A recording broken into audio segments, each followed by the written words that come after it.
what's up, guys? Man, so how did the dentist go, Flower? Man, you gotta pay like fucking 4K on your mouth, Flower? Damn.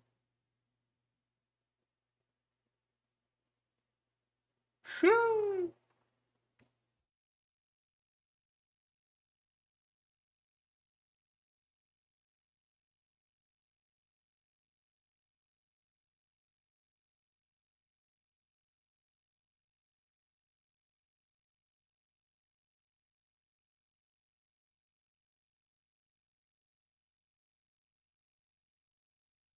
Ugh, money. True. True. Big true. So yeah, Overwatch kinda fucking dead. That's crazy. I was looking at reacting to a bunch of it, and then I fell asleep for like 40 minutes, and that's why I'm 30 minutes late. So yeah, probably only gonna do a short stream today. Might just go to bed after we react to some stuff today. About to uninstall the game because it's like so they killed the game for 3 years because they said, "Hey, we're gonna work on this. We're gonna work on this," and then they announced, "Hey, this is what's gonna be in the game," and it's like, here's what May can do, here's what Reinhardt can do, here's what all these characters can do. Don't worry, that's coming out in Overwatch 2. That's why we're calling it Overwatch 2. There's going to be this giant focus on PvE campaign. You know, a hero progression system, a skill tree system, kind of like Borderlands, where you can build your own kits, blah, blah, blah, blah, blah, blah. And then they come out. So Overwatch 2 comes out. It's a fucking pile of shit. The monetization's terrible. They string us along for 8 months, and then when PvE content's around the corner, they're like, hey, the PvE content you guys have been expecting for the past 4 years isn't going to be in the game. It's like, oh, what the fuck? You have starved players from any content in the first Overwatch. Even Ludwig. Ludwig doesn't even fucking play Overwatch. He made a mogul mail on the entire thing. Like, bruh, it's so sad. I'm just as someone who is, because you guys know, literally, look at my live stream, bro. It's literally Overwatch in the background, dude. Giant Overwatch fan. It's just sad news, dude.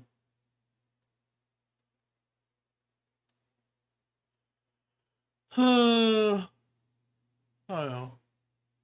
All right, let's react to some Tube Tuesday.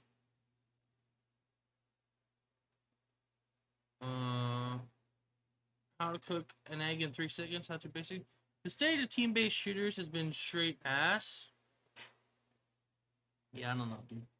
I just don't understand what like the biggest ask is what were they doing for the past 3 years?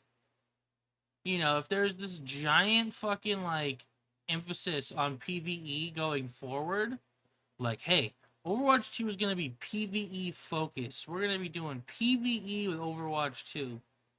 Overwatch 2 releases, they're like, it's still not quite there. It's gonna come out later. To, hey, everything you were expecting is not gonna be in the fucking game. Don't worry, it's right around the corner. It's like, what the fuck is that?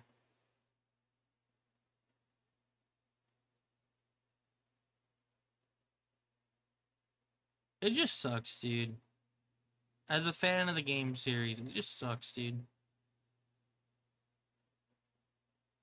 I don't know. I don't know. I made a TikTok on it today, and it's doing pretty well. It's at 3,331 views. Let me refresh, see if it's getting any more views. Yeah, at the time I just refreshed, it went up 700 views. So people are pissed, rightfully so. It's just sad.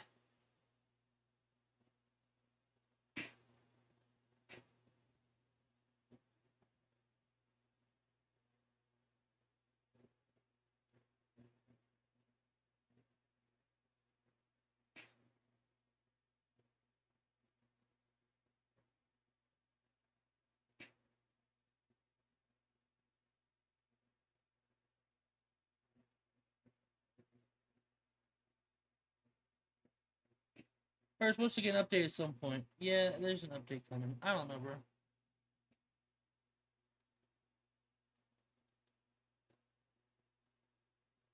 So if you looked at Overwatch news, we'll watch this real quick.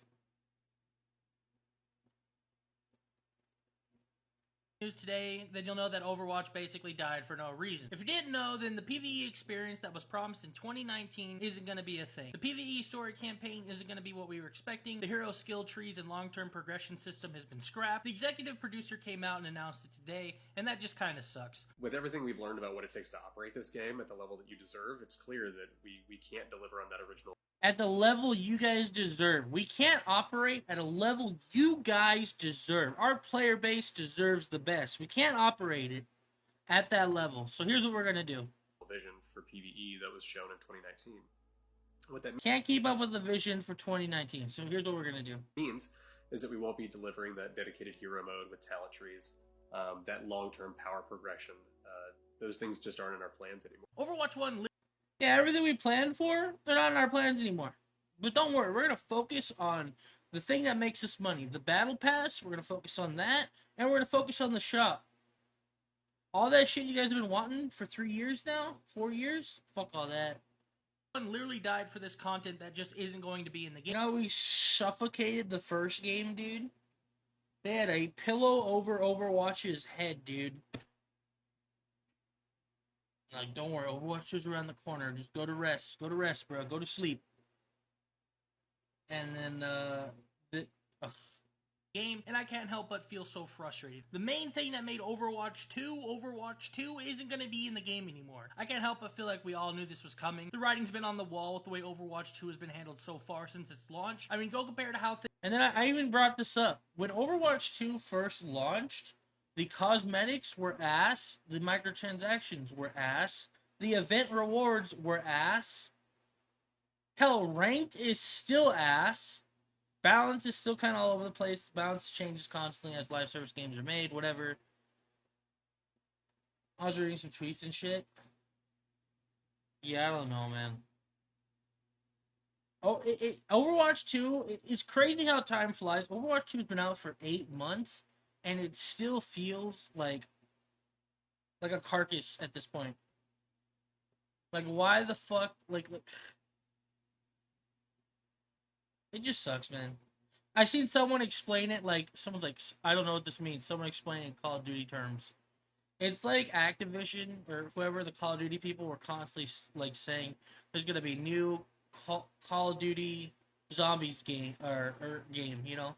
Going to be focused on zombies. It's going to be all about zombies. You know, we know that people like the zombies so much. We're really focusing on the zombies game, whatever. The game comes out and it's like, it's actually just more Warzone. It's like, what the fuck? People are going to be pissed. That's what it is for Overwatch, dude. Things were at launch to now. They've tweaked a ton of things, and it just sucks, man. Players don't get what they wanted / were told about. The devs, quite frankly, can't deliver, and that probably sucks for them, too. The shift in Overwatch 2's direction and vision has... Seagull made this video 7 months ago, about a couple weeks after Overwatch 2 came out. He said it was disappointing. He said, you know, there's a clear shift in direction. You know, things feel different, blah, blah, blah, blah, blah. And it's still, this aged like a fine wine, dude. This video is still true today. Overwatch 2 was a way to remove loot boxes. So I don't even think Overwatch 2 needed to be a way to remove loot boxes. There are a lot of games that are still around that removed loot boxes with like updates and shit like that, right? They didn't have to make a whole new game to remove loot boxes, right? Overwatch 2 was supposed to be this big thing to make Overwatch profitable again. Overwatch stopped making money for a while because of the broken systems the games used to have. Because of how, what's it called? How easy it was to get loot boxes. I did the math or something like that. They would give you $55 worth of loot boxes every event. Just for free. Or something like that. I forget what it was, but it was like they would give players like upwards of like $300 worth of loot boxes per year. And of course, if you play the game, you're never going to need to buy anything in Overwatch. So Overwatch was just kind of this machine that was running, but not making them any money. So Overwatch 2 was like, hey, there's a shop now. Let's make some money. I don't know, bro. It's just frustrating, dude. Because it was so easy. It's so easy for them to throw in a shop and be like, give us $10 here, give us $10 here. And people buy it. Hell, people will sit there and defend it too. Like, skins that used to only be earnable through gameplay are now in the store for $11, and people are being like, yeah, that's fine. It's like if they took like a mount or like a skin that's in like an MMO, like World of Warcraft or something like that. This is something that players can only get by doing this task, and here they get this outfit, they get this skin, whatever it is, and then you find out it's in the shop a year later. It's like, what the fuck? What was the point of grinding it then if you guys are just gonna sell it? They take every little thing that's been like a reward for players and they're throwing it in the shop now. It's like, God, you're just so fucking greedy about everything. Well, damn. I mean, yeah, dude. You know those limited time skins? I can show you guys too after this. Has been well documented by now, and lots of talent has left the team since then, but it still sucks that Overwatch 2's PvE experience will be a And like, I feel bad for the devs that have to sit there and make the game, because it's not like they're the ones. They're literally just doing their job. They're making a game. Today's Ferrari's 12-year birthday. That's crazy. They're doing what they can to make a game with the team they have, which is, it's kind of respectable, but at the same time, it's like they lied to us for 8 months. There's no way they didn't know a year ago that they weren't going to deliver on what was promised. They waited for Overwatch 2 to get semi-decent, and then when PvE is right around the corner, they dropped this bombshell. I just feel so lied to, which is why I'm so pissed off. watered down version of what was promised and kind of what we wanted. Ugh, it's just a sad day to be an Overwatch fan. Yeah. What was it? The shift in Overwatch division has been implemented, and a lot of talent has left the team. So they lost Jeff Kaplan, who was the community manager / executive producer. They lost another executive producer on Overwatch 2. They lost the lead concept artist for Overwatch 2 back in April. They lost the lead hero designer 2 weeks before the game came out.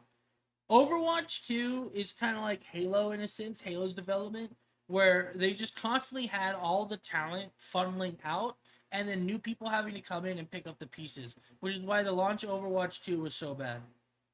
Team since then, but it still sucks that Overwatch 2's PvE experience which sucks, because it's like, part of me wants to be like, fuck these guys, bro, they're fucking trash, they lied, blah, blah, blah, blah, blah, blah, blah, blah.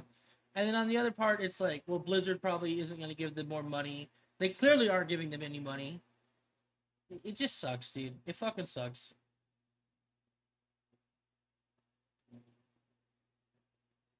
I don't know, dude. Sorry, there's my mini rant about the whole thing. We'll move on to other shit, but God, dude. 4 years, and then, God, it just sucks, dude. Literally, I just refreshed the video again. It went from 3.3K. It's at 5.2K. Like, the video's popping off right now, which is good.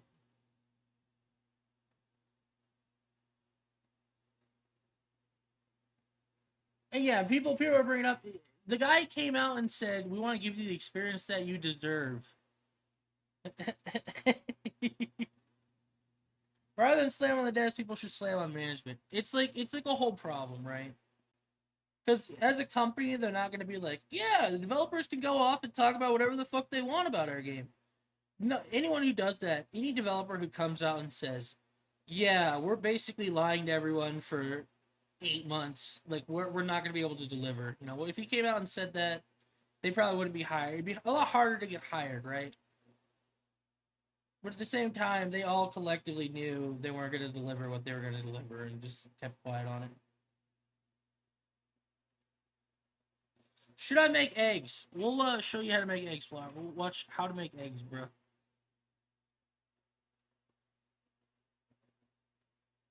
Sag.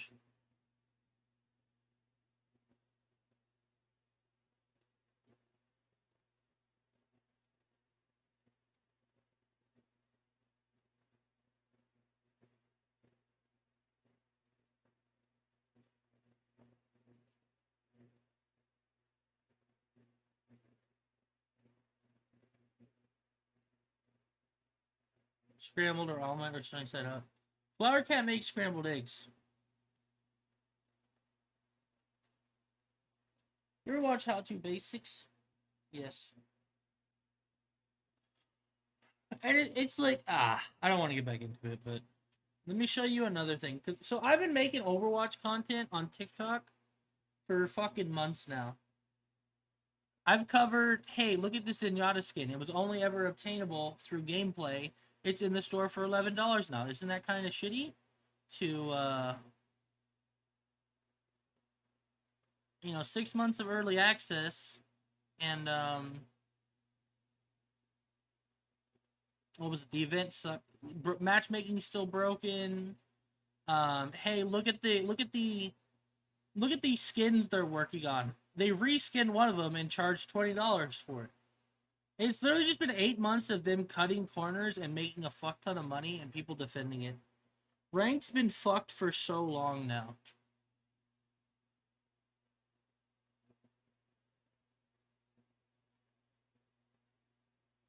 Look at all this Overwatch content, bro. Like, I'm genuinely, like, it was so easy to make content because it's a game I like. Hell, and this is another thing that pissed me off. I made a video that popped the fuck off, nearly, 360,000 views on TikTok.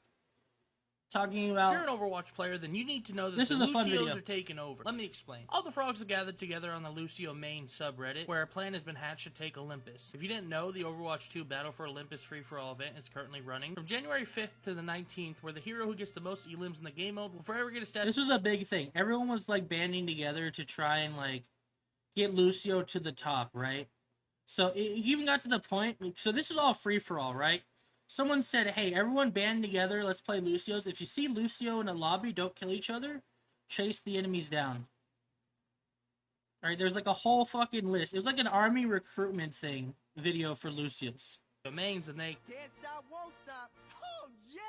Lucio mains posting things like, I'm doing my part, showcasing that they've got the Hermes title, or that even though they've got the title, they will still keep playing as Lucio, or you can even see a match with 4 Lucios running around killing anyone that isn't a Lucio, and then there's another match where the Lucios caused the tanks of the match to leave the game, and they had a dance party. This was such a cool thing that happened in Overwatch. People were pissed that Lucios were bullying everyone in the game. Lucio started to climb, and then it came out that, where is it? We got robbed, bruh. So the results are in for the Battle for Olympus limited time event in Overwatch, and to no one's surprise, Junker Queen has won the Battle for Olympus. Here's kind of the chart from the official Overwatch YouTube account. You can see Pharah takes the lead twice, and Lucio starts his climb. It hurts a bit more to watch when you know during all of this, the environmental kills just aren't counting. Junker Queen's titles So arguably environmental better than kills didn't even count. Lucio's one of the main things Lucio does is push people off maps or push people around. Environmental kills didn't count. Like they've been fucking up since the get-go, dude. It's just so I can't, dude. I literally can't, bro.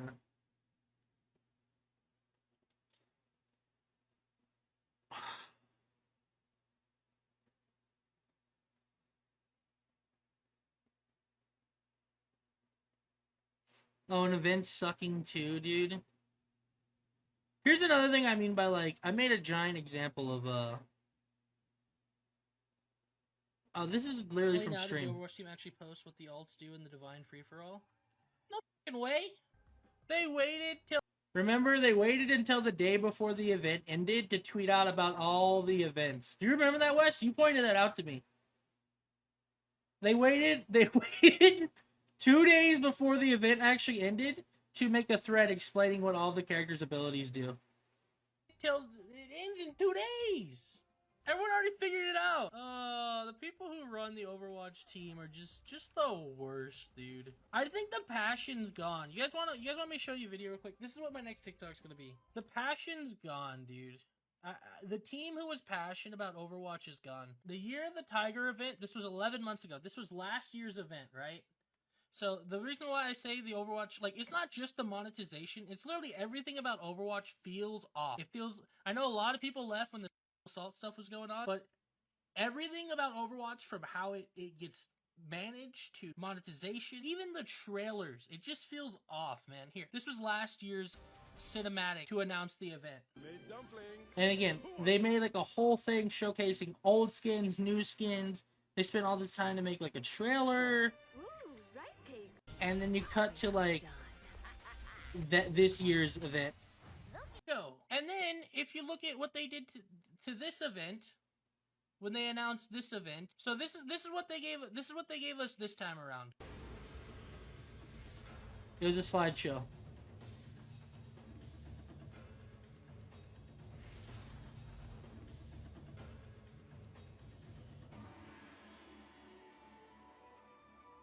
That's it. All of the personality has been ripped from Even Overwatch. Flower.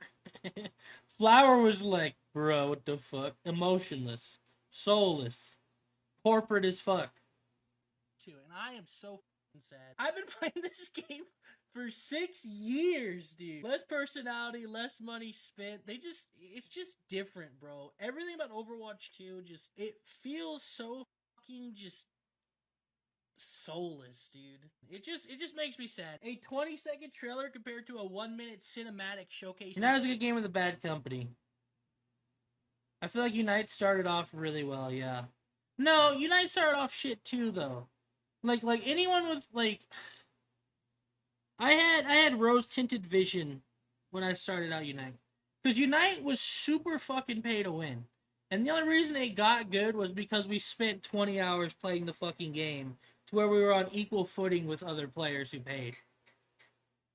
And then the development was slow as fucking shit, but we had Stockholm syndrome where we're like, oh, this game's good, man. The developers, doing good stuff. We already put in the time, having fun. And then, like, it just, once you realize how bad the updating was, it's like, nah. Overwatch 2 has gone down. Overwatch in general has gone downhill. You guys know it. Every time I switch scenes and stuff like that, it's Overwatch in the background. I Still love there. Overwatch, dude. Ugh. Ugh. Just I can't help but laugh because it's just that's all I could do, dude. It's so disgusting. It's bad, dude. It's This is old because I was still going for Tainted Lost Unlocks. bad. And I know there are people who aren't even Overwatch fans, and they're like, "Bro, I feel so bad for you guys," and I'm like, "Yeah, dude." Gosh, dude, I'm still in that mental like space of like, I can fix her, guys. Trust me. I can fix her, dude. If the community if we band together and tell Blizzard how awful it is, don't worry, they'll fix it, right? No, they waited until season 3 to even attempt to fix the fucking game. And even then, Season 3 didn't fix a lot. Season 4 was actually fixed some stuff. Overwatch 2 put over an Overwatch. Like, people are saying the game's gonna be dead now. It's not gonna be dead. The game still has a giant, like, global audience, but, like, it's small pockets around the world, which is how the game stays afloat. And it's gonna go the Paladins route, where it's just gonna be sustained by people buying microtransactions within the game. Which sucks, because Overwatch, I think Overwatch is just a far better game in the market compared to Paladins, or at least it used to be. Not dead as a game, dead as in soulless. Yeah. Here's another meme I made for Overwatch, dude. Like another thing is, it just feels like some of the things they're doing doesn't make any sense. So when season 3 came out, Mercy got a fat nerf.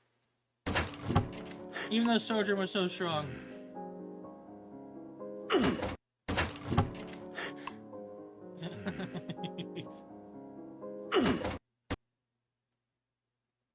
Sojourn was so busted for fucking 3 seasons. Yet Mercy got the nerf.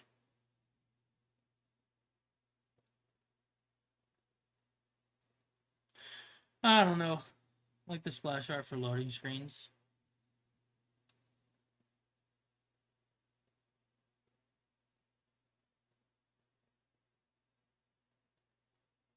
I don't know, bro.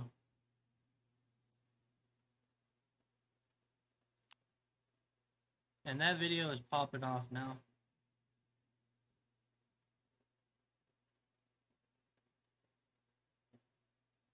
Not many people were gonna play the PvE anyways. I feel like this is such a dumb take. That's literally the main reason people were getting into Overwatch 2. Might not have people who can actually get a job done. Decide to focus on the set values they align on. I want to focus on live service grade. Can't even hire people who won't sexually harass coworkers. Yep. What's still a fairly popular game in esport? Just waiting for the random secondary statement that Activision is the actual reason. Like how Activision is why Heroes of the Storm was abandoned, even though it... Elden Ring got a nice patch. Keep up the good content, sir. Hey! Multi-billion-dollar video game company really said making a game is too hard. Yeah, they essentially said, we don't know when we'll be done, so instead of, like, focusing on working on it, we're just gonna work on what we know. Making money from the BP. Because Switch Paladins sucked. Switch support is just gonna not exist. I'm done with the game, had no problem playing PvP since launch. PvP is still there, it's only PvE this did. Who was saying this? The that you deserve part is killing me. Overwatch 2 players deserve this. Overwatch 2 is not going to die because it doesn't have PvE. It's the stupidest thing somebody ever said. I don't think I said that in the video. Overwatch 1 didn't die for PvE. It died for disgusting monetization. No, it died for PvE. Imagine somehow being worse than EA. I'm being 100% serious when I say this might be the biggest fuck you in gaming history. Never in my life have I felt so butt-fucked by a company. That's based. Yeah, not even a sorry, crazy, boycott. So I paid for Overwatch 1 when they killed it with a promise of PvE. Now it's just the same game, but without loot boxes. I think people need to get off the loot box argument, because it just doesn't work. What's what left for people who don't want to pay for the BP? Nothing. You better hope events come by where you can unlock stuff. Y'all hating like y'all pre-ordered the game. I say at least 50% of the player base don't care much for PvE. Everyone else is saying otherwise, kid. Calling someone a kid when we're talking about video games doesn't make much sense, Goofy. Of all you comprehend from that comment, clown. Yeah, like this is a bad take. Who cares about PvE in Overwatch 2? Did you see some of the shit they promised? Hold on, I gotta find it.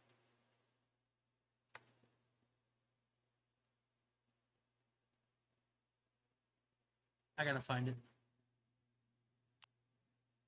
1 second.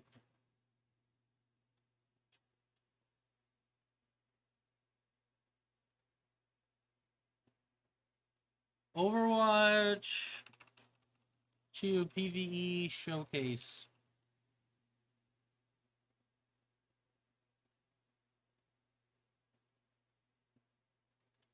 Jeff Kaplan.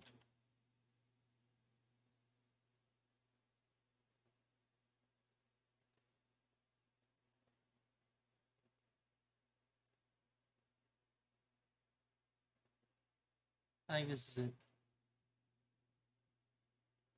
Push around on new maps, stories, schematics, story missions, item system. Yeah, like there's look at all this promise shit. There's gonna be an item system in the game. Oh, it's muted. 1 sec. I didn't even know there's gonna be an item system in the game. What the fuck is that?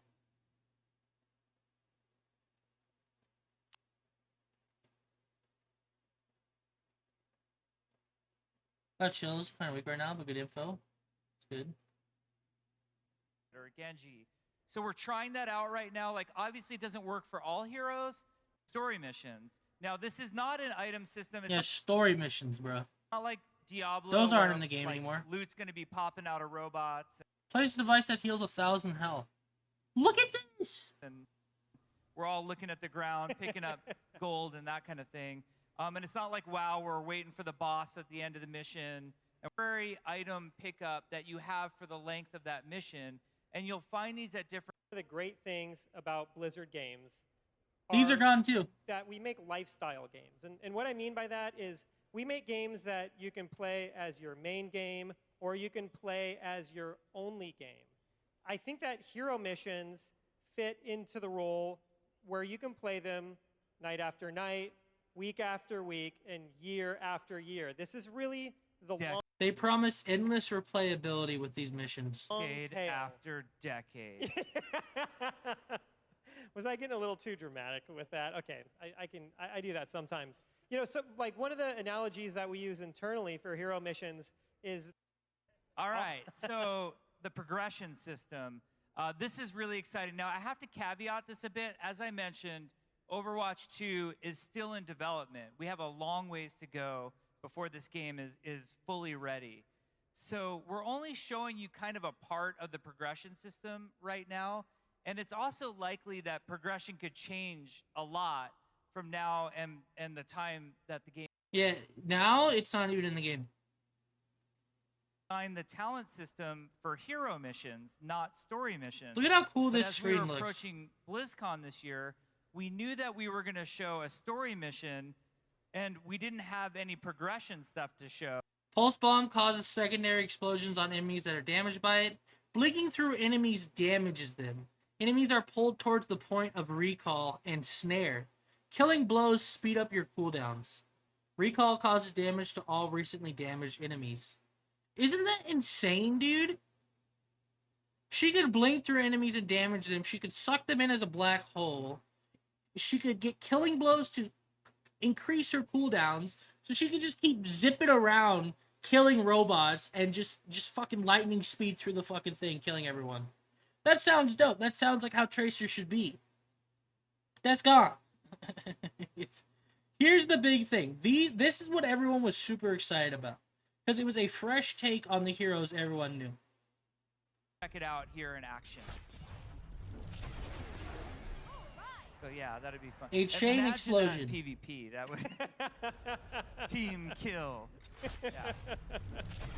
12,000 So, IQ. obviously, we think that would be awesome. Now, let's show you some other talents that are work in progress, but we think are cool. Yeah, this one is super exciting. So this Any is a- Hanzo mains out there? This is like, you see Guardians of the Galaxy? The dude, the blue dude, he like with the spike on his head or whatever. Yeah. Fucking and homing this one arrow. is cool too because Sonic Arrow is useful in PvE, but nowhere to the degree that it is in the competitive side of the game. So this adds a lot of usefulness to it on the PvE side. That's so cool. Look at everyone's look at everyone's eyes, bruh. They're just loving what they're seeing, bruh. Having a good time. Of the game. Yeah, and hopefully you guys can start using your imagination for the different types of things that we'll be able to do with talents here and how you'll be able to use some of them Reinhardt's ultimate goes in every direction. to kind of combo into other abilities. So, Oh, gosh. oh yeah, here it comes. This one is called Epic Enter.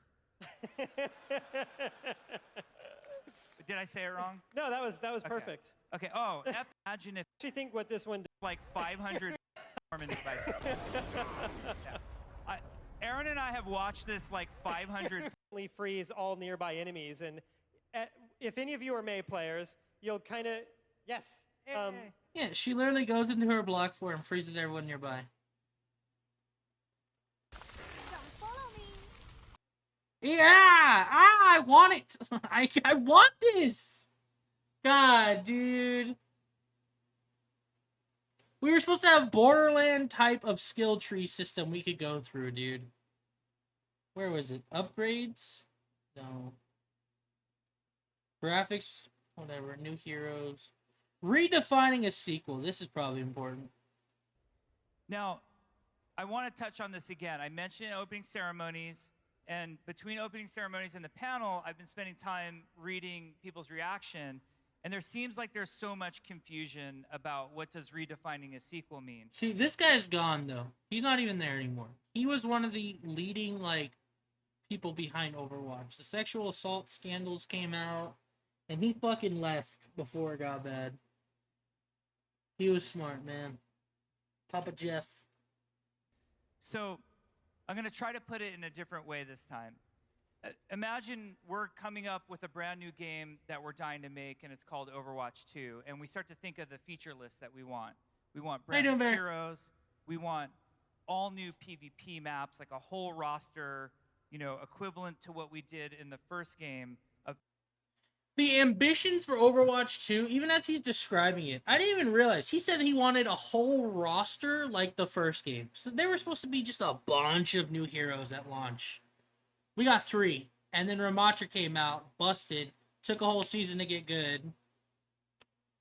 A season went by, there's no new hero. Another season comes by, we get Lifeweaver. Lifeweaver's, he's shit. It's going to take another season for him to be playable.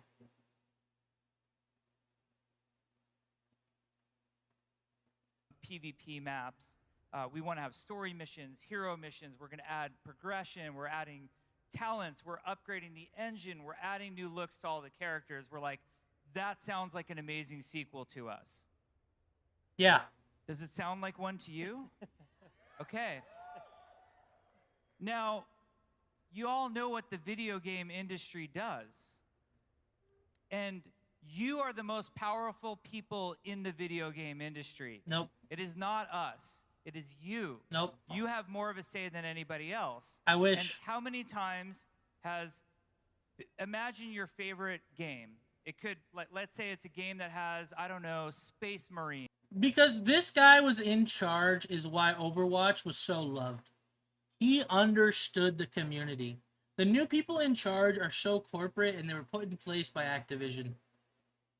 In it that has PvP and PvE and has a story, and you want to play Space Marine number 3 because you've been playing Space Marine number 2, and the day that that comes out, you lose all your stuff, and then your buddy, because his grandma didn't buy it for him for Christmas. Yeah, this is the big thing. They said everything transferred over. I remember. Yeah, I don't know. I don't know. If only what he said was true. Yeah, I don't know, dude. It's genuinely so sad. Like, I haven't been this upset about a game in a long time, dude. And the standards for Overwatch 2 were already low. I've been talking about this game for since its launch, basically. Overwatch 2 and what was broken promises, what they could be doing better to fix it. I know they've actually seen my TikToks. Because I've had several videos break 400,000 views. Or around there. And it's like, they've seen my videos, so it's like, it just sucks, dude.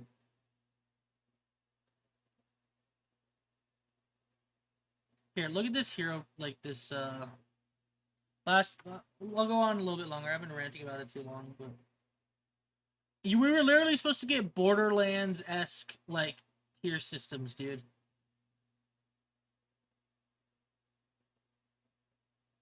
Look at all this, dude. There's the Field Medic route, the Valkyrie route, the Savior route. It almost feels like Payday skill trees, you know? Didn't get any of that. I echo the Beans meme comment. Overwatch. Hey, is Payday good? I have a sore spot for Payday 2. Payday 2, if you've never played it before, I say is a great game. But it's got like $1,000 worth of DLC. I think they eventually just condensed it into like a giant pack, but Payday 2 is one of those things. I don't like the company because of what they did. They said, hey, we're never going to add microtransactions to Payday 2. Then they added something called drills and safes, which is basically loot boxes from CSGO. They added gun skins and all that other stuff. And then the company was on the verge of bankrupt because they decided to work on a Walking Dead game that didn't do well. And a World War II... What was it called? What's it called? Overkill's a studio. It was like World War II Raid. Or something like that. They worked on 2 games that were shit. Instead of just working on the game they should have worked on. Nearly hit bankruptcy, and they're like, okay, we're working on Payday 3. We're going to start working on Payday 2 again, DLC, so we can keep our company afloat. So, yeah. It's aight. It's aight.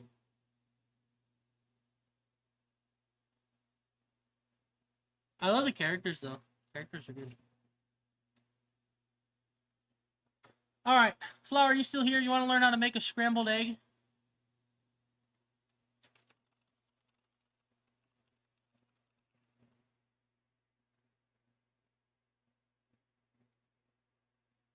For beginners, how to make a scrambled egg. This is how to Since Flower doesn't know how to make a scrambled egg. make scrambled eggs. I normally have 3 eggs. To crack them, I prefer to give them a quick pop on a flat surface. Yeah? Now, mix them together. I'm using a fork. Crazy, After about dude. 20 seconds, Crazy. that looks good. Put a pan over a lowish heat. I set mine on a heat of 3 out of 10. Yeah, about 3 or Add 4. No 1 milk. Milk will tablespoon make of it olive fluffier. oil. You don't can need use it. butter though if you prefer. I do oil. I Give don't the do oil butter. A minute to heat, Butter will make it taste then better add though. your eggs. I would argue he did use too much oil. You can see it sitting From in. here, Yeah, he use a used way too spatula to much pull oil. the egg from Look at it. It's swimming in oil. You just need to coat the pan. Yeah, way too much. Way too much oil. This is what you don't want to do. You get oily eggs. From here, use the spatula to pull the egg from the edges to the center of the pan.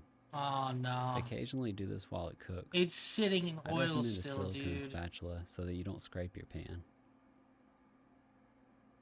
How done you want your eggs is up to your own personal preference. I'm happy with mine like this after There's about still 2 so much fucking oil in the and a pan. half minutes of cooking.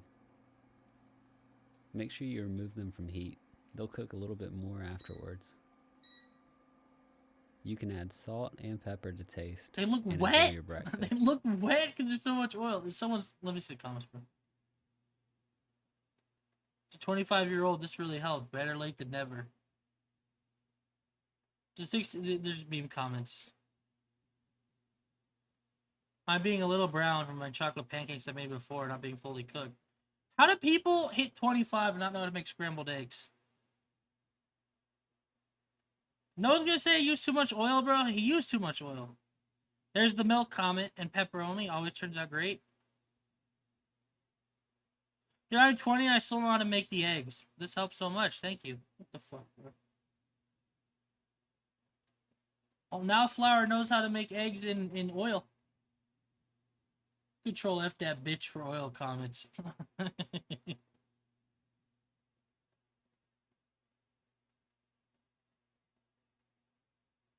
It's literally just everyone doing the memes. I'm blah blah blah. Thanks for the tutorial, blah blah blah. So much oil. US might rate it, yeah.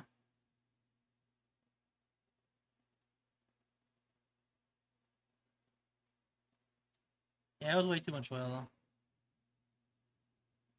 Alright, what else can we watch / react to? Let me see how my video's doing again. I like to see the number go up. 6.2 thousand views. That video is climbing, bro.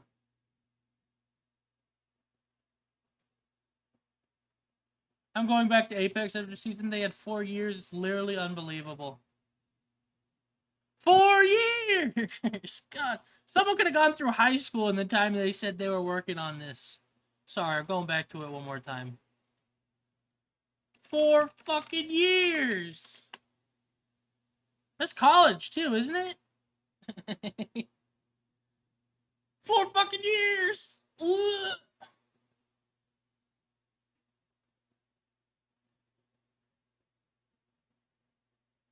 Two things in Tube Tuesday. Don't know if you would watch it. I'm gonna watch it. As long as they're not too long. 50 minutes of purely educational bird slander. Sure. Anything else in there? We already watched some of the other stuff. We can watch some Phil DeFranco too. I like Phil DeFranco every now and then. Which is an inner shield. Basically, Let's listen to some birds. apologize for it. And like a true predator, they prefer to go after the minors. That's not even the craziest thing they eat, but we'll get back to that. Number 2, the shoebill stork puts its prey on a shirt by decapitating it, assaulting it with that blunt force beak until it divorces its head from its body. It's Wait, as I bad started as a you little think. bit late Number again. 3, 10 reasons why this bird is a threat to my mental health. Number 1, they clap crocodiles for fun and they do not apologize for it. And like a true predator, they prefer to go after the minors. That's This not even the bird craziest looks thing they like a eat, but we'll get back dinosaur, to bro. that. Number 2, the shoebill stork puts its prey on a shirt by decapitating it, assaulting it with that blunt force beak until it divorces its head from its body. It's as bad as you think. Number 3, there are unconfirmed reports of the shoebill stork eating a baby lechwe. For reference, this is what a lechwe is. Oh my god. How in the 4, they're 5 feet tall with an 8-foot wingspan. That's Oh, smaller than wow, LeBron's. they're big. Number 5, the shoebill stork isn't even a stork. It's part of the pelicaniform family, making this demonic animatronic related to pelicans. All of a sudden, this makes a lot of sense. It must be a family thing. And at 6 is the chicks, because shoebill stork chicks will actually try to take their siblings off the census, with the strongest one beating and bludgeoning the younger one. If the abused brother doesn't die from getting his skull bashed in. Damn, the siblings fight to the death? He'll expire to starvation because his mother won't even acknowledge his existence. Damn!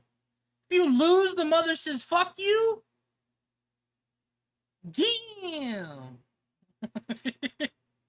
Number 7, this Helican has a lifespan of 36 years, and that's just too long looking. Holy moly! 36 years. Oh my goodness.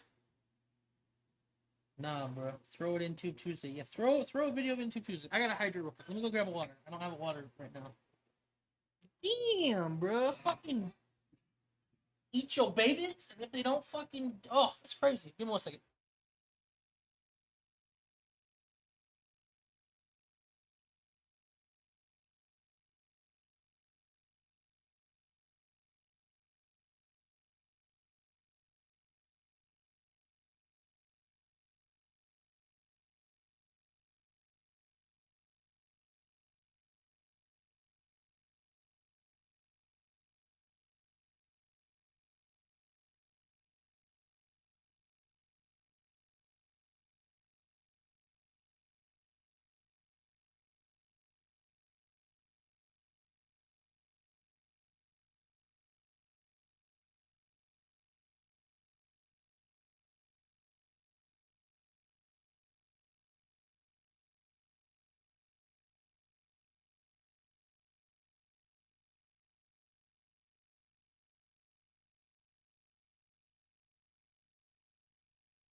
Alright, hear me out. We have chat do a battle royale like these birds do.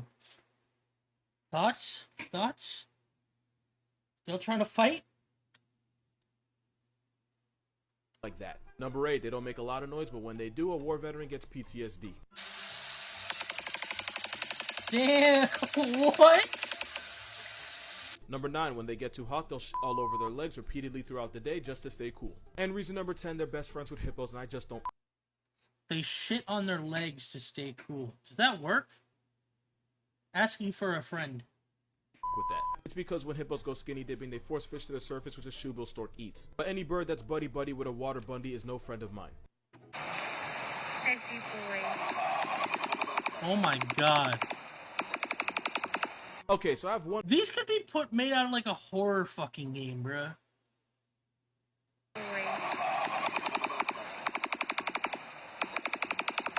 Okay, so It sounds like a fucking laser rifle, bruh.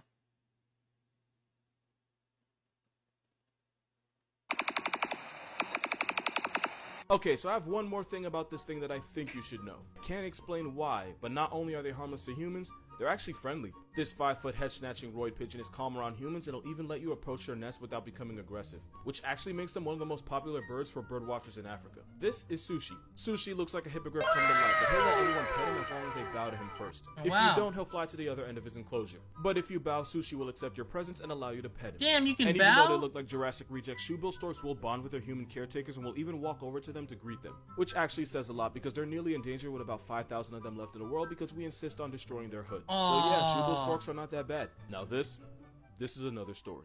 Yeah, no interest. That's so sad. That's why animals that are too friendly, dude. Humans should be nowhere near them. They said if you bow, it'll take you to its nest. Not perceive you as a threat. It'll bow to you, it'll walk to you. Humans, it'll even let you approach their nest And there's only 5,000 left. without becoming aggressive, which actually makes them one of the most popular birds for bird watchers in Africa. This is Sushi. Sushi looks like a hippogriff come to life, but he'll let anyone pet him as long as they bow to him first. If you don't, he'll fly to the other end of his enclosure. But if you bow, Sushi will accept your presence and allow you to pet him.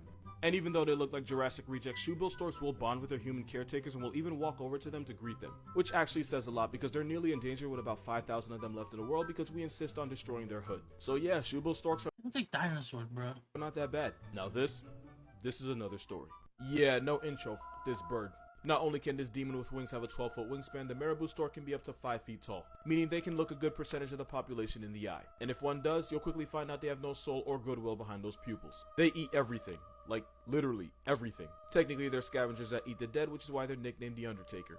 But best believe they'll snatch up anything that moves, including other birds, lizards, small mammals, and Oh human my children. god. Don't worry, we will get back to that. No, They do flamingos dude. dirty. The reason they're bald is because they go neck deep inside rotting corpses.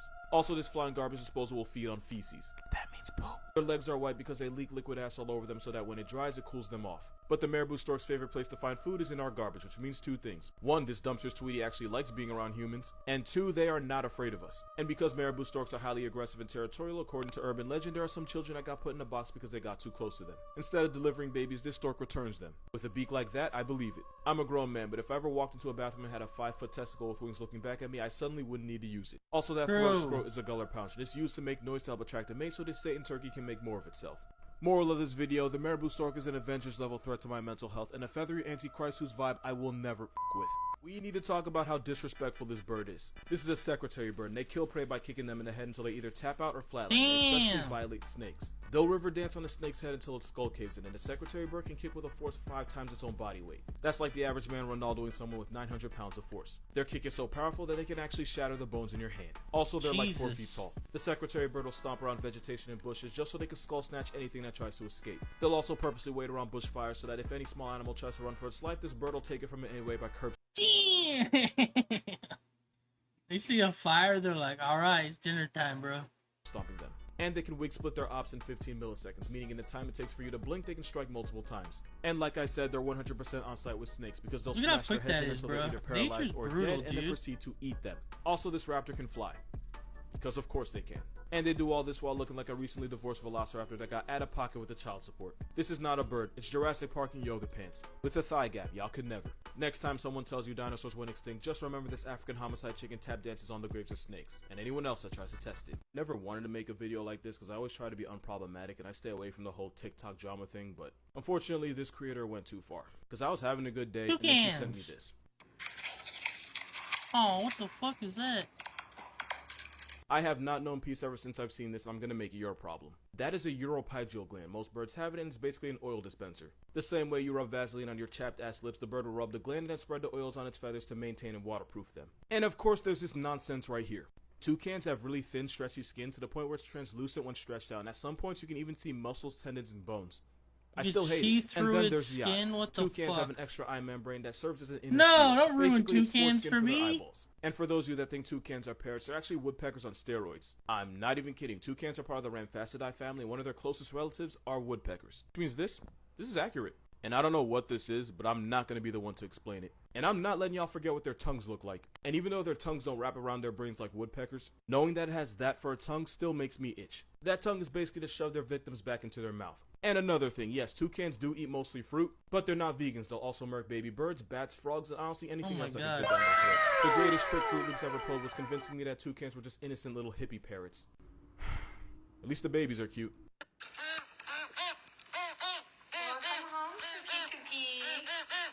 God, Somebody would dude. ask. So yeah, woodpecker tongues wrap around their skulls and go out their mouth like a f***ed up fruit roll-up. But like every questionable thing in nature, there's a reason for this. A lot of woodpeckers eat mostly ants and larvae, and they use that bill to drill through the wood and that long elastigirl tongue to snatch them. That's It's like crazy. chameleons, but with more feathers. Woodpeckers have been around for 25 million years, but since chameleons have been doing this for 60, it's clear who stole from who. And since the green woodpecker has one of the longest tongues for any bird, 10 centimeters for a 30-centimeter body, they have to wrap it around to the back of their head when they're not using it. What Now the this part fuck? isn't 100% confirmed, but a lot of scientists believe the tongue also cushions the brain to absorb the shock of them high-fiving trees with their head for a living. Aren't you glad you follow me? There's a dinosaur problem that not enough people are talking about. Ratites are a group of birds that in the game of life chose fight instead of flight. This group includes the biggest birds in the world like ostriches, emus, this blue I'm the bastard, biggest and the bird, kiwi. bruh. Yeah, I don't really know why he's here either. But most people don't realize there's a fifth member, and that's this South American ostrich, also known as the rhea. They're Ostriches usually are 4 feet terrifying. tall, but the biggest ones can be nearly 6 feet. Rheas can run you down at 35 miles per hour and split your chest open with one claw kick. And they have a nasty habit of going for the eyes. And thanks to the generational trauma of foxes and coyotes, they are incredibly racist to dogs. In rhea society, it's actually the dad that stays and raises the chicks while the mother goes and gives it up to as many dudes as possible. Man gets no Damn. child support because he is the child support. Hey, remember that time ostrich took an L to an army of emus? Of course you do, because we'll never let Australia forget it. Welp, rheas are officially the emus of England since there's about 1,000 of them. Also, 7 rheas escaped the farm in Germany and multiplied to 600. If Europe ever goes to war against Jesus, Latin Roy dude, Turkey, they I get called it. busy. Rheas can jump 6 feet in the air and they have claws that can disembowel a human, which is why it's Jurassic Park every time one escapes. Which is often. To be fair, they're not as dangerous as ostriches or cassowaries, and rheas would rather run away from their problems. It'd be like that. But the rhea can have a nasty temper, especially during breeding season. But hey, don't take my word for it, just ask Kevin. Kevin, hey, you want to say anything to Mamadou's TikTok? I've seen this guy. Sir? Oh. Kevin, hey, do you want to say anything to Mamadou's TikTok? Whoa, is that the baby? Aliens exist. We just call them owls. Here's 10 reasons why they're way too weird to have No, credible I voice. like Number 1, their owls. ears are see-through and you can literally look at an owl's eyeball from its ear opening. I'd Oh, call that's them the windows gross. to the soul, but you're gonna find out owls don't have one. Number 2, and let's just get this out of the way, this is what owls are hiding under those feathers. Sometimes I think science is too much about what we can know and not enough about what we should know.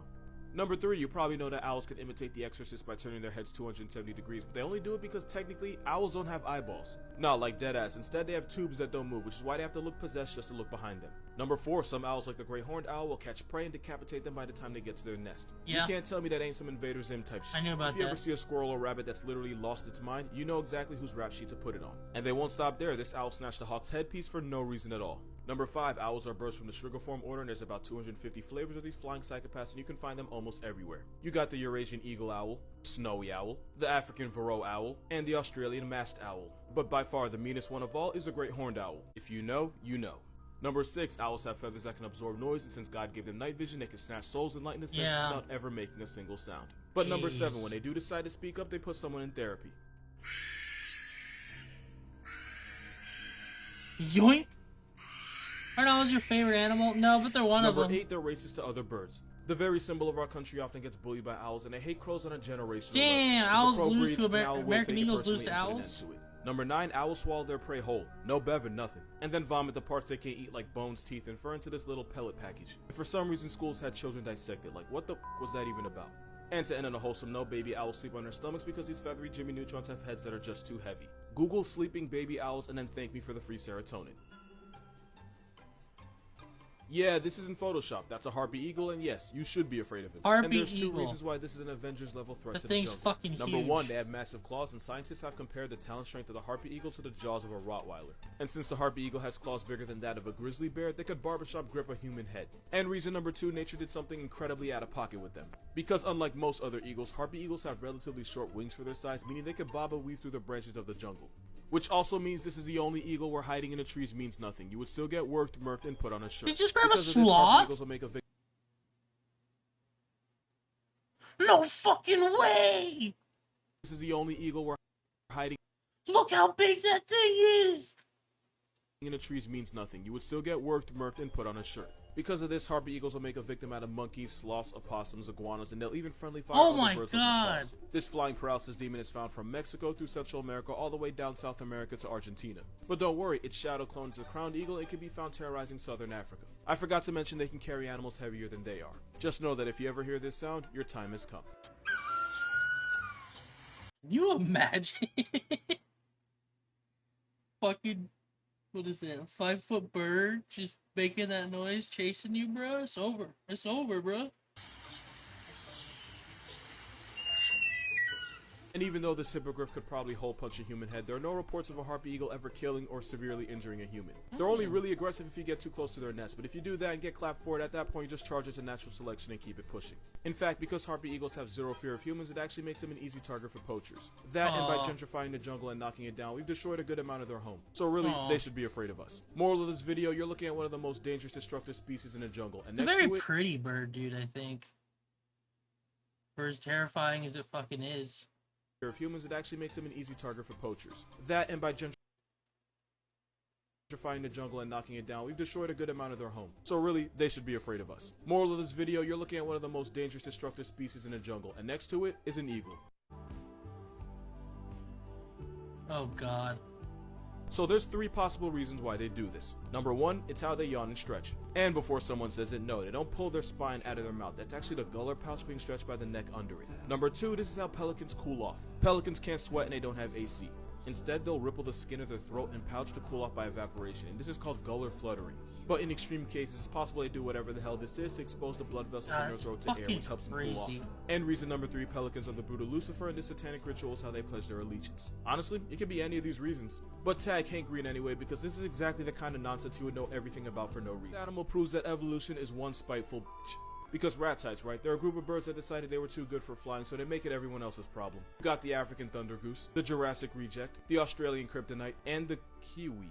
Yeah, the kiwi's related to the biggest birds in the world while being the size of a chicken. That's basically having your entire family 6'4", 6'5", and 6'6", but you came out looking like Tory Lanez. Like, you get up from the chair but stay the same height. But nature disrespected them, because even though the kiwi shrunk, the eggs they have to lay didn't. So even though they're 4 pounds, they still have to push out an egg that's almost as big as an ostrich's. They give birth to an egg 20% of their size. And for the women, imagine being shrunk to 3 feet tall and still having to push out the same size baby. What to the the point where it fuck? stretches its ribcage and rearranges its organs. And yes, it's as bad as it sounds. Somehow, it gets worse. Since the bird named after a fruit pulls up to the same reunion as ostriches and emus, they can't fly. Basically, the kiwi is a bird that just can't bird, which means they get clapped by the entire census. They That's can only terrible. survive on islands where there are no cats, dogs, or anything else that can turn them into an 8-piece. And of course, they got screwed again when humans brought rats and cats to New Zealand in the same area code as them, and since kiwis are about as tough as the fruit they're named after, they got stat padded disrespectfully. All this while being related to a bird that literally won a war against people. Moral Poor of this kiwis, video, dude. kiwis asked for wings and nature told them to golf and figure it out.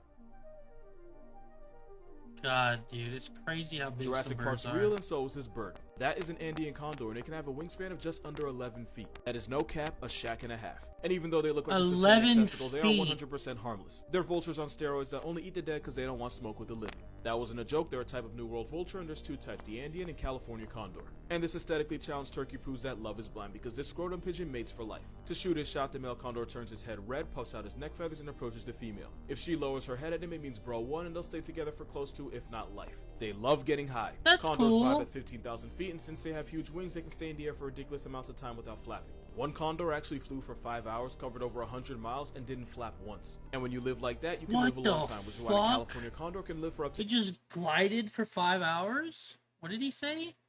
ridiculous amounts of time without means bro won, and they'll stay together for close to, if not life. They love getting high. Condors vibe at 15,000 feet, and since they have huge wings, they can stay in the air for ridiculous amounts of time without flapping. One condor actually flew for 5 hours, covered over 100 miles, and didn't flap once. And when you live like that, you can Damn. live a long time, which is why the California condor can live for up to 80 years, and also why people used to think it was immortal. But they're not. California condors are critically endangered due to most of them getting clapped by poaching, lead poisoning, and habitat loss. So basically us. Dude, all the cool animals, man. We fucking poach them, dude. Oh, God. Gave us thumbs, and everyone else has to pay for it. Fun fact, actually really sad fact, Johnny Cash nearly erased the entire condor census after causing a fire that almost wiped them all out. There's about 7,000 Andean condors, but only 500 Californians, and if I could trade them for every LA wannabe influencer, I would, and I don't apologize for it. But we have been helping this bird out by raising their chicks. That's actually a puppet head feeding a baby so it doesn't get used to humans. They might be down bad now, but in 1987 there was only 27 of them left. Basically, they got canceled, but got their contract renewed, so this dinosaur just might be alright. For 27 to 500, or whatever, that's not too bad. I mean, that still sucks. Okay, so I have good news and bad news. The good news is this bird is not venomous or poisonous. Bad news is with its attitude, it might as well be. Because the masked lapwing is normally weird-looking shy during the mouth, summer and fall, beak, but they turn whatever into that is. demons during breeding season. That's because the lapwing will nest anywhere, and anybody that walks near it will get vibe checked. That spur looks like a guaranteed hospital bill, but it isn't for 2 reasons. 1, Australia has free healthcare unlike some places. And 2, those spurs are used for intimidation more than anything. Lapwings try to scare off intruders by flying directly at them, but they don't use those spurs in a fade, and they definitely don't inject venom with them. But if they did, I wouldn't be surprised because Australia. But this mustard tweety is not innocent because they nest anywhere and everywhere. People often walk near the nest without realizing it, and that's when this bird chooses violence and swoops. And they believe in equality because they'll attack cats, dogs, and even jump ravens. They're less likely to attack humans, but attempts have been made. Sometimes they'll nest at airports and Except they'll refuse to random move for anything, spikes. including a plane, which can result in the plane getting a free paint job. But everything they do for their family, and they'll even fake a broken wing to distract you from their chicks. You can't be mad at that. What is a fact or statistic that seems fake but is real? So like falcons, right? Out of all the raptors like eagles, hawks, and owls, falcon claws are actually smaller and weaker than the others. So instead of grabbing their prey with their talons and murking them that way, falcons like the peregrine will start high up in the air and drop down. I swear this is gonna make sense soon enough. So they turn themselves into missiles that can max out at 240 Jeez. miles per hour. That's almost 9 Usain Bolts. This falcon derecho will target its victim, but because its claws are weaker than the other raptors, instead they'll ball up their feet, basically making a fist and hitting their prey so hard it folds their spine. So yeah, falcon punch is a real ass thing, and it is devastating. That's where it came from, dude. So he said they fucking turn themselves into missiles and then just fucking falcon punch your ass, dude. Falcon derecho will At 240, he said 240 miles. target its victim, but because its claws are weaker than the other raptors, instead they'll ball up their feet, basically making a fist and hitting their prey so Damn, bro, 240. hard it folds their spine. So yeah, falcon punch is a real ass thing, and it is devastating. Damn, bro.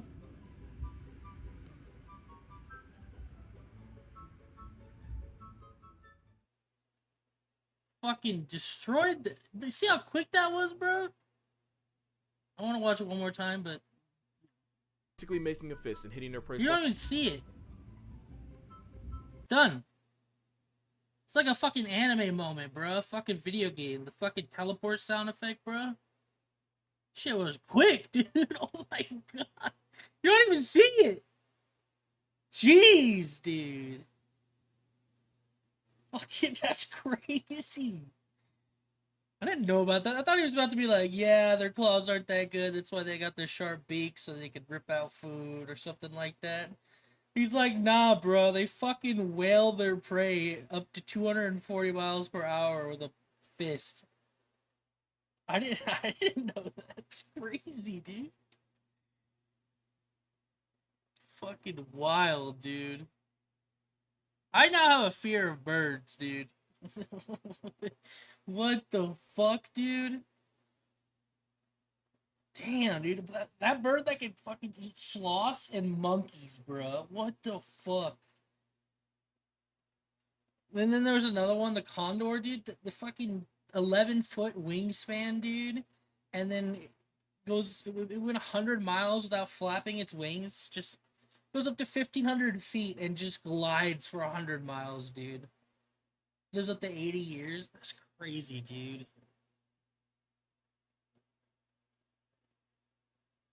Crazy, bro. The American woodpeck. That's what Link wanted to talk about.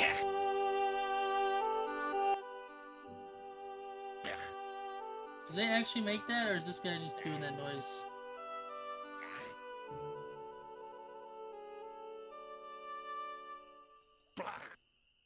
This guy's dubbing over it.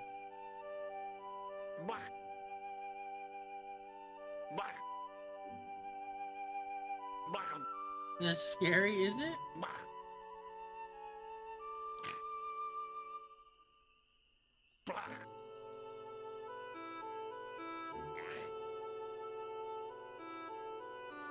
It's John Tron clips to the bird. Oh. Bird up, bird up. I was like, yeah, it's clearly someone dubbed it. There's 2.3 million views, and I'm one of them. Feels bad, man.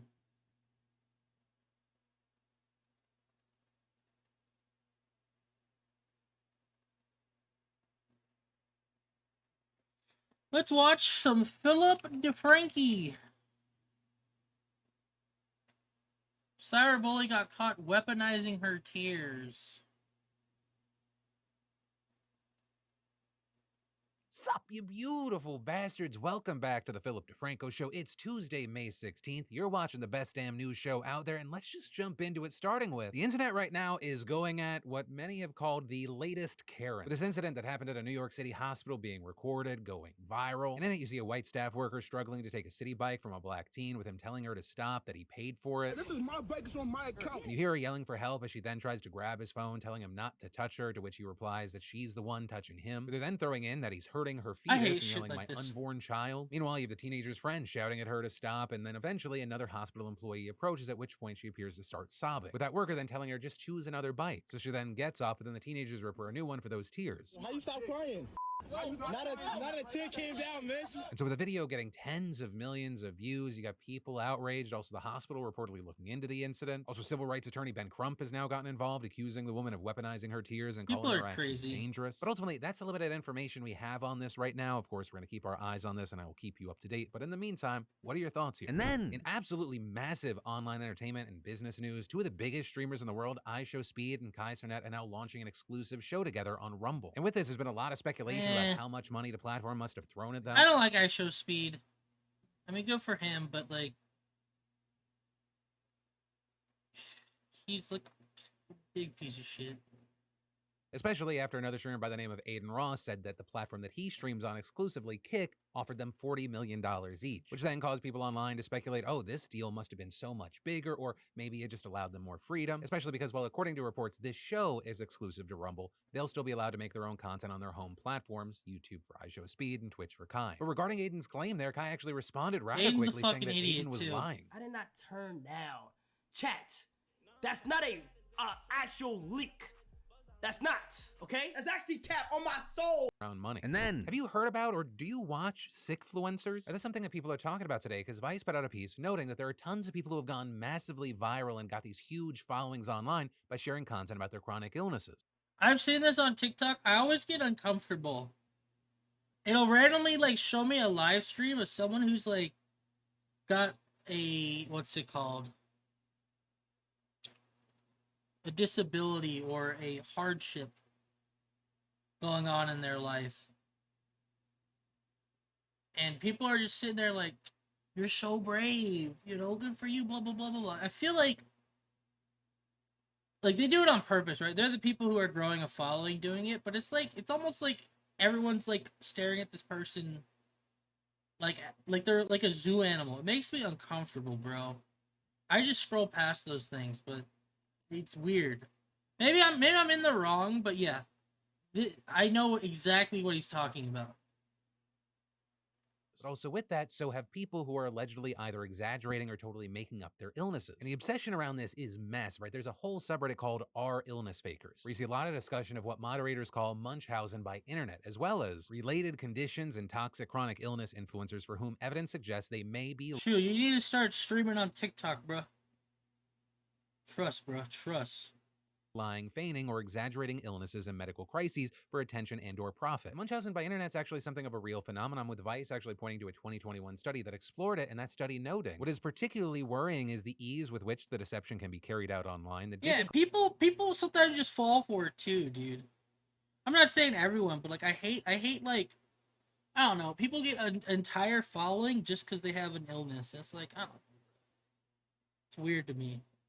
Difficulty in detection and the damaging impact and potential danger to isolated victims, which can be troubling because 33% of Gen Z trust TikTok influencers over doctors because there's a relatability with their personal experience. What Which is the why you had the report. fuck?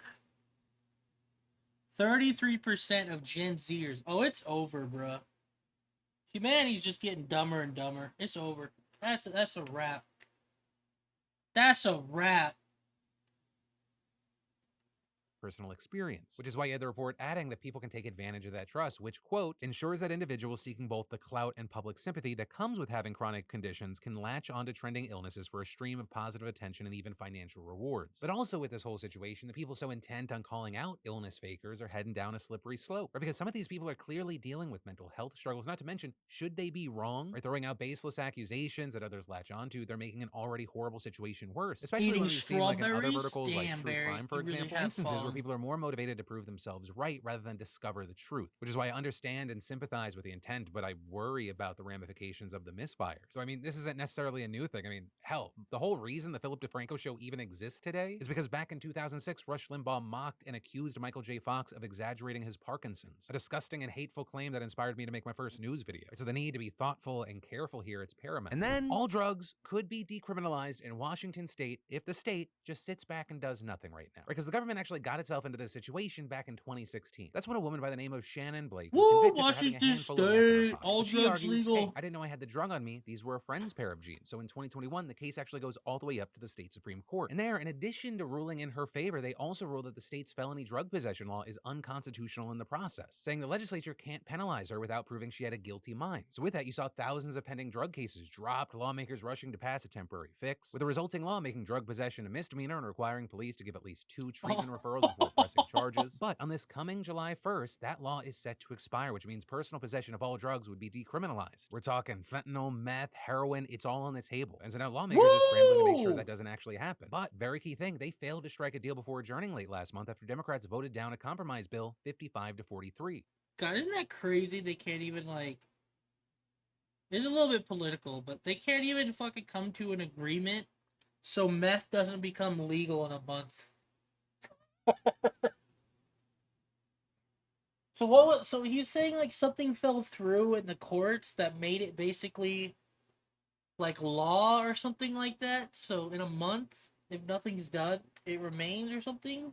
Or the law that got passed expires in a month that makes it so meth becomes, like, knocked down to, like, a misdemeanor or some shit? With a liberal wing of the party outright opposing any effort to recriminalize drugs, and the more conservative Democrats and Republicans fighting over how tough to make the law. So what you end up seeing is the governor calling a special session and the House reaching a tentative agreement on Monday, one which would allow up to 6 months in jail for the first 2 offenses and up to a year after that, with police also encouraged to divert cases toward treatment instead, though critics there argue that without a lot more funding for those services, there's nowhere to divert them to, which is actually very similar to the problem faced by the only other state that's decriminalized personal possession of drugs, Oregon. Right, they passed that measure there back Oregon! Woo! 2020, and so far that's why we're going, bruh. mix, though this in large part because of bureaucratic failure to usher drug users into treatment, which is why some point to the state as evidence that decriminalization doesn't work, whereas others argue it can work if you pair it with sufficient treatment resources, and they're pointing to Portugal. But for now, as July 1st gets closer and closer, we'll have our eyes on Washington to see what they do. What sort of compromise bill do they shit out? Because until it actually happens, who knows what it's going to look like? The only thing we know for certain is someone's going to be pissed off. And then with basketball, playoffs, hockey, baseball, and concerts all in full swing, there is always an event for everyone, and you're not going to want to miss it. SeatGeek. Good deal. Red Use means code bad. Phil Every for ticket's $20 backed by off. their buyer guarantee, There you go. and SeatGeek is the only site that lets you return your tickets ahead of the event. I don't with know who swaps. Rudy It's $20 off Giuliani to is. download the app. And then, how much do you think a get out of jail free card costs? Right, a pardon. Well, apparently that'll run you about $2 million, according to a new $10 million lawsuit being brought against Rudy Giuliani by a woman who claims to have worked for him. Right? Oh, it's that guy. I don't want to dive too far into politics. Sounds like a celebrity. Sup, you Let's watch another one. beautiful. New leaks expose shocking betrayal.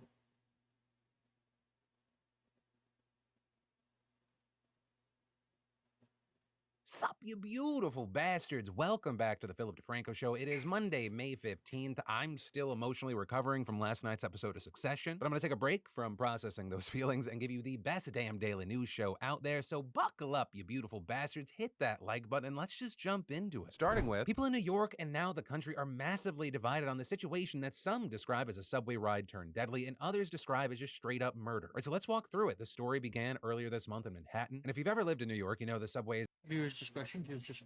are notorious for these kind of uncomfortable, sometimes aggressive confrontations between. I did public like transport in high school a little bit. It's so fucking awful. There are people who smell like shit. One time there were some old ladies in front of me talking about not appropriate things students should hear. The housed and the unhoused. You see some shit on the bus, bro. This appears to have started as another example with Jordan Neely, a 30-year-old homeless black man with a history of mental illness, stepping on board the F train. He was reportedly known locally as a Michael Jackson impersonator, though family said he had been struggling with mental health ever since his mother was strangled to death by her boyfriend in 2007. And he had What the witnesses saying that fuck, on this dude? day he was being disruptive, throwing garbage, and possibly threatening passengers. With one witness claiming that he shouted, "I want food, I'm not taking no for an answer, I'm ready to go back to jail, I'll hurt anyone on this train." Though according to witnesses, he did not actually attack anyone. But as he's ranting and all this is happening, you have Daniel Penny, a 24-year-old white man and former Marine, with him reportedly coming up behind Neely, putting him in a chokehold on the ground, and reportedly yelling for someone to call 911. Meanwhile, you had two other men standing over them and helping subdue Neely. All this reportedly lasting around 15 minutes, even though the train stopped once at a station and the doors open. And while all this is happening on video, you can hear one bystander appearing to express concern after Neely passed out, telling Penny to let him go, saying Neely had defecated on himself, which could be a sign that he's dying, and warning Penny that he could face a murder charge. Also, another bystander remarking after Neely finally stands up, "That was one hell of a chokehold, man." What the fuck? He chokes the guy until he shits himself, gets up, and is like, bro! That chokehold was sick. That's disgusting, bro. That's terrible.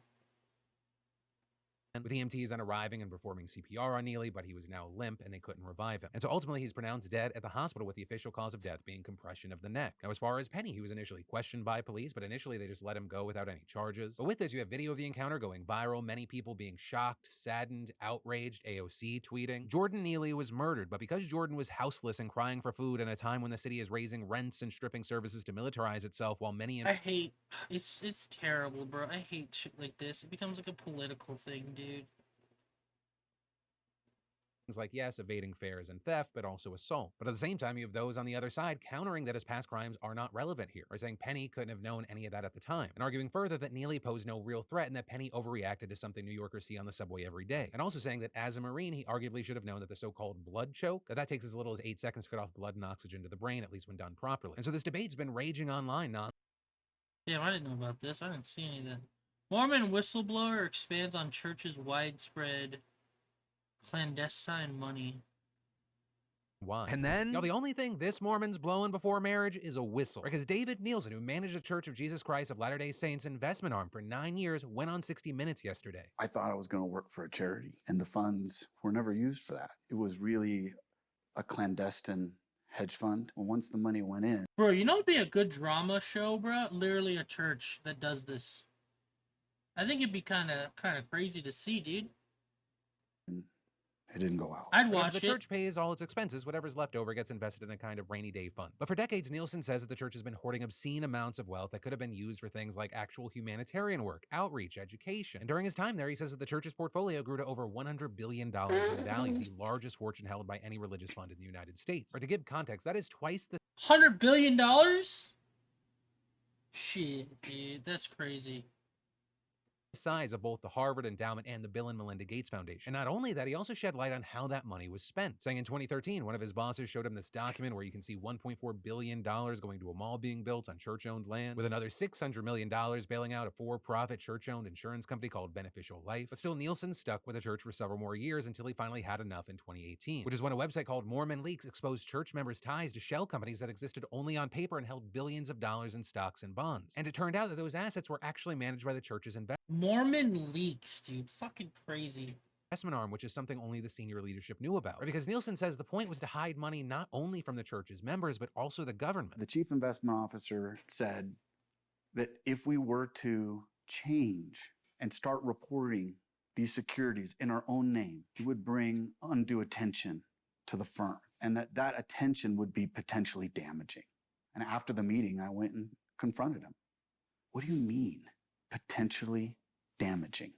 And he said, Dave, we're going to lose our tax-exempt status. So in February, the SEC alleged that the church failed to disclose accurate financial records to authorities, finding that they hid $32 billion in securities over nearly 20 years and created 13 shell companies, with the agency then slapping it and its investment arm with a $5 million fine. Which again, when a punishment is a fine, that is not a fine, that is a fee. That's just the cost of doing business, a little ding on the back. $100 billion portfolio, and they get slapped with $5 million. I don't get it. Huh? That's light work, bruh. That's fucking light work. What the fuck? Dude, I wish I could just brush off a $5 million fee. What the fuck? What?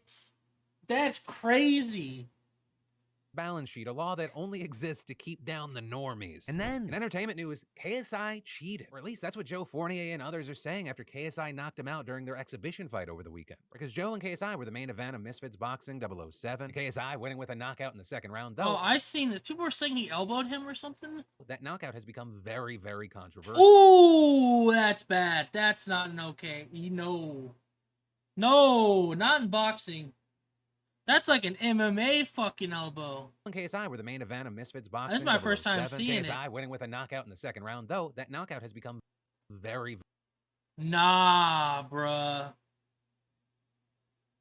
very controversial. And that's because there are accusations that KSI hit Joe with an illegal elbow. And after the match, you had Fournier speaking on it. They cheated, clear in black and white. You've all seen the replays. It's gone viral. It's all over the world. He hit me with a clean elbow, and the ref was right there, watched it. Obviously, the guy owns a promoter. When you're fighting the promoter on his own show, I've never been cheated like that in my life. With that, referencing the fact that KSI is a co-founder of Misfits, which threw the event. Joe, of course, wasn't the only one who called foul here. You had the likes of Jake Paul chiming in, saying, I respect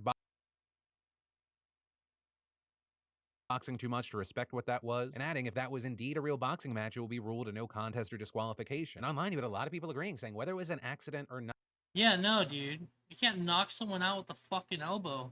not, that should have gotten KSI disqualified. And as far as what KSI had to say, right after the fight, he told reporters after the match. Honestly, it was so fast, I didn't even think that I hit him with elbow. And then later, celebrating the victory How do you not... on Twitter, saying, outboxed and outclassed in every department. How do you not understand what, like... I feel like if you're an experienced boxer, like these guys, all these fucking YouTubers claim to be, they would understand the mistake they made. Like, I know they're in the moment, but you should, like, understand your fucking elbow went right into the guy's face.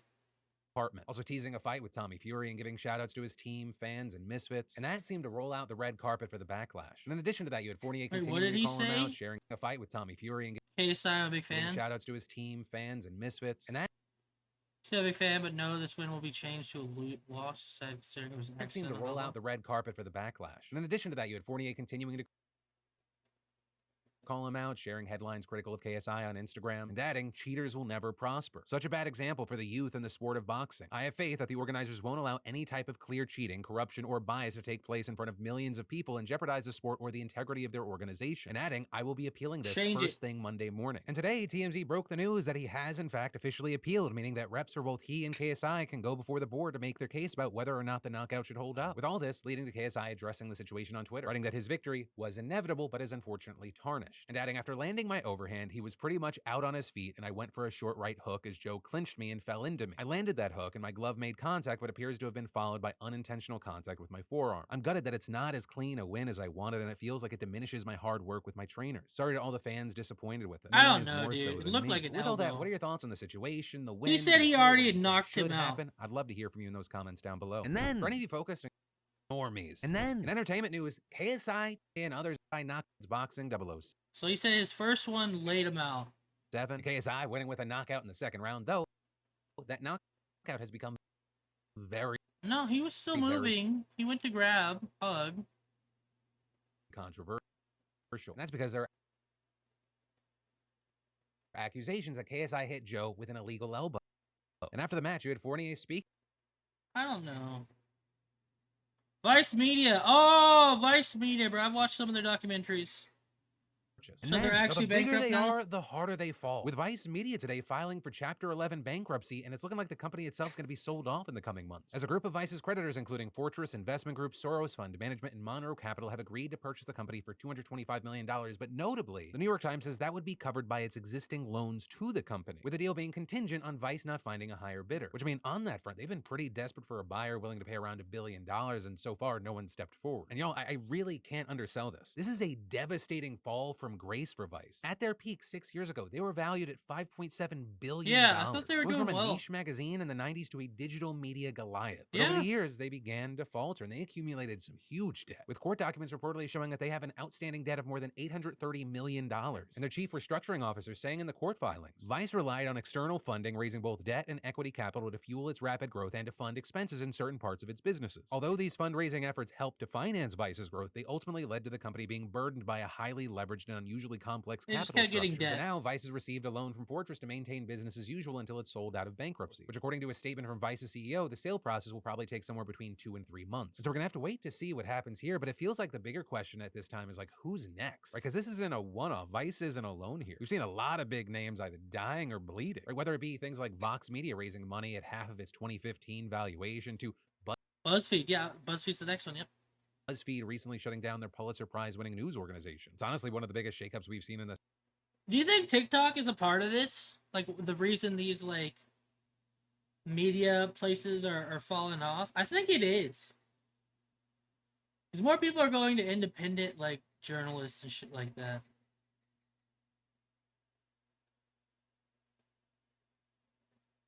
Maybe everyone's just getting tired of it. I know BuzzFeed fell off a while ago, but the space in a long time. And then, if you feel lonely, know that you're not alone in that. With now 3 in 4 Americans saying they experience loneliness, which I don't mean damn, that's sad. To make those numbers sadder, but according to the U.S. Surgeon General, studies say that social isolation for a person has a similar effect to that of smoking up to 15 cigarettes a day. And all that tying into the AI revolution that we're seeing take place right now. And that's specifically taking the form here of chatbots, whether it be in the form of something like Replica, which sells itself as an AI friend that helps people feel better through conversations, all the way to mental health chatbots like Wysa, who say Wysa's clinically validated AI gives immediate support as first step of care and human coaching for those who need more. And we've seen stories pop up like that around Coco, who reportedly recently used ChatGPT as a mental health counselor for about 4,000 people who weren't aware the answers were generated by AI, sparking criticism from ethicists. You have people saying the FDA needs to step up because they really haven't done it. You think you're talking to a human being, it's a fucking AI. Dude, AI is the worst thing to come from the past like 5 years of technology. It's only really been around for like 2 years. It started with just art, and then it went to like adult art, and then it went to all these texting and chatting and all this other crap. And it's fucking crazy. I hate it. Anything. And in fact, around that, according to Axios, a September FDA report found the agency's current framework for regulating medical devices is not equipped to handle the speed of change sometimes necessary to provide reasonable assurance of safety and effectiveness of rapidly evolving devices. And so while that whole landscape develops, I'll say in the meantime, talk to somebody. Apparently everyone's lonely and, shoot someone a text. And I say start there because apparently if you go up to a stranger at the wrong time, you just get shot these days. And then the TSA's facial recognition in airports. Well, they're using facial recognition on you. With the TSA in 16 airports across the country implementing a facial recognition pilot program. It's where you insert your ID card into a machine, you look into a camera, you get approved, and you walk through. Thus bypassing the TSA who stares your ID and then your face while you stand there awkwardly trying to remember, oh shit, did I steal someone else's identity? Though notably, there's still an agent who signs off on the screening and there's an option to opt out of you having your photo taken. Now notably, this hasn't taken over every line at these 16 airports as of now. But with it, the pilot program has received its fair share of criticism, including from 5 senators demanding that the TSA stop the program because, quote, increasing biometric surveillance of Americans by the government represents a risk to civil liberties and privacy rights. Others have also brought up concerns about the option to opt out, saying, hey, isn't that going to raise further suspicion on passengers who decide not to have their photo taken? Others expressing concern in the biases within the algorithm, right? Some facial recognition software has proven to have trouble identifying minorities. But one of the biggest issues people have is whether the data is going to be stored. Currently, the TSA says that it won't be outside of limited circumstances for the assessment of the program, which is then deleted after 24 months. And we've also seen the TSA 24 months. That's still a lot of like facial recognition that could be at risk. To be fair, you'd have to hack the TSA. All right, I think we're done with Philly D.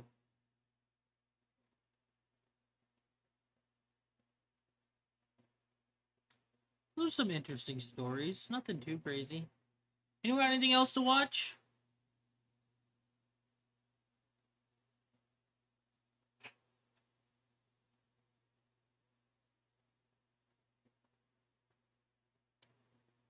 How to make katsu curry. That's how to basics. I almost got baited. Why some birds will never see heaven. Hey, dude. Let's learn about more burbs.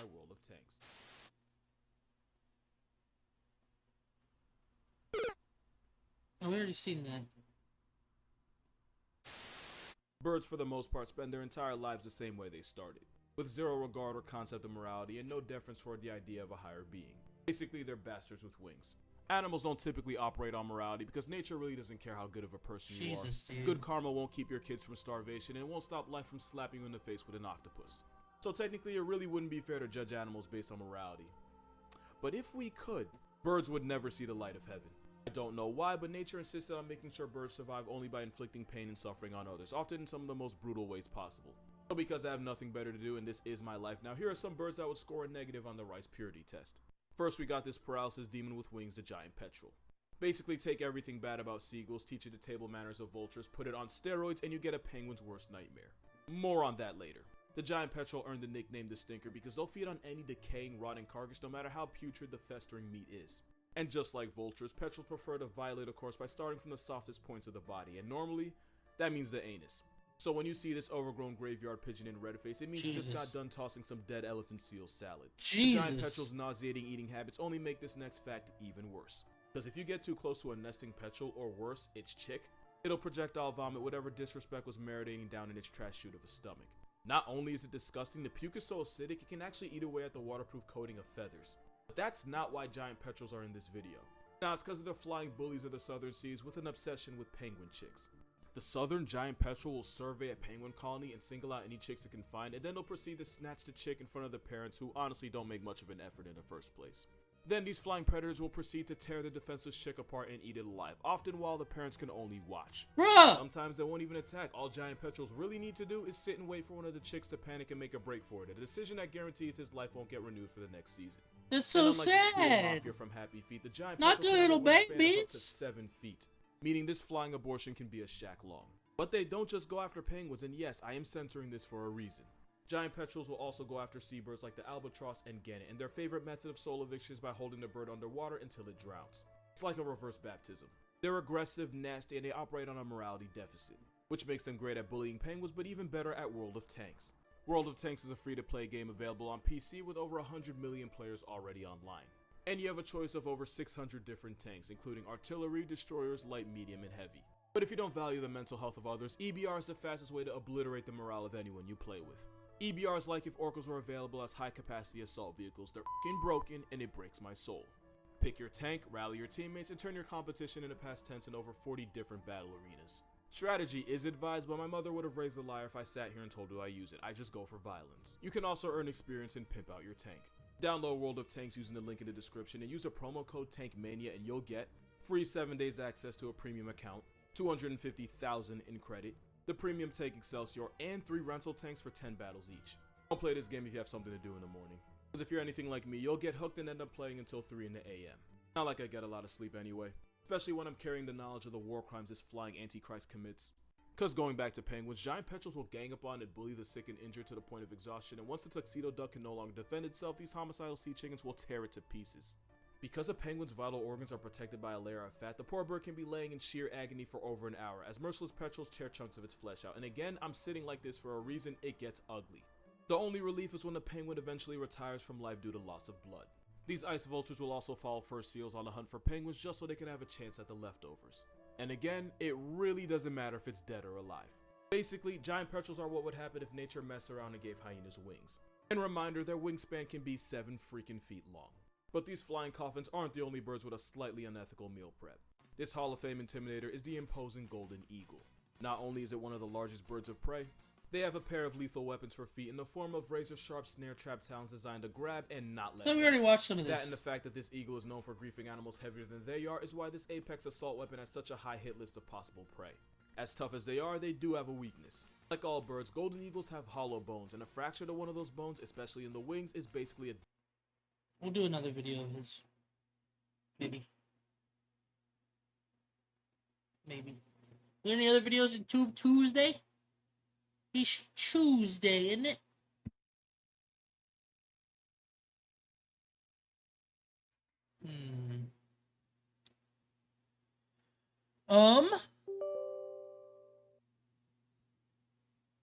It's Tuesday. Above the first bird vib. The FNAF stuff. Maybe.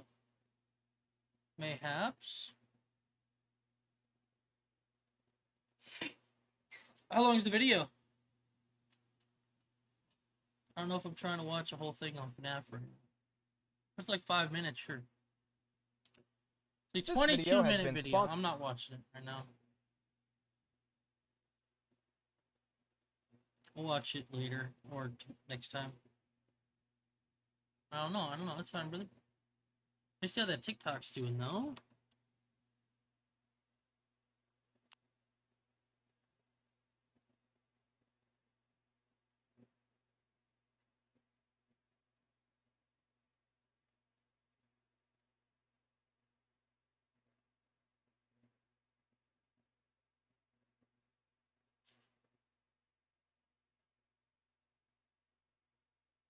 People are trying to boycott Blizzard, bruh.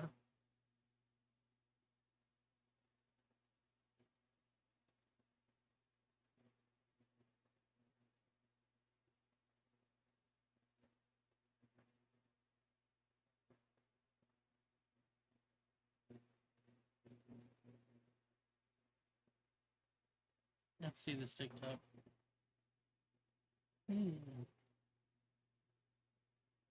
Years. White man did it in 1 week. I waited for 3.5 years. White man did it in 1 week. I said I waited for 3.5 years. The white man did it in 1 week. I waited for 3.5. Okay. Papa Jeff wouldn't do this. It's true, dude. Dude, I thought we were gonna get a full campaign. Exactly, bro. White man did. All right, stop the loop. Stop the loop. Stop the cap. Daddy goes to internet. We can do that.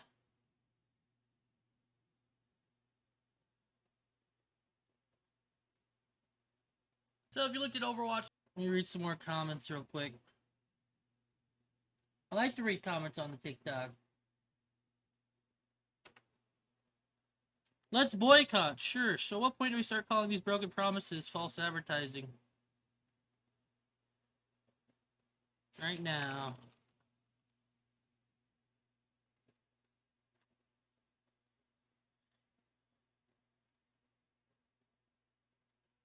$5 years and 7,500 employees. Boycott Blizzard. So they're thinking of just not playing ever again. I feel that way. Okay, don't. They only turned Overwatch into money milk machine, to be honest. Very disappointed to hear that they shit on the only thing that hyped us up. Yeah? Only bet fans can make a PvE game using Blizz's assets. Jeez. Absolute joke of an excuse. I want my money back. Watch a game come out in a year with these types of things and it'll be better than what Blizzard did in years. Nah.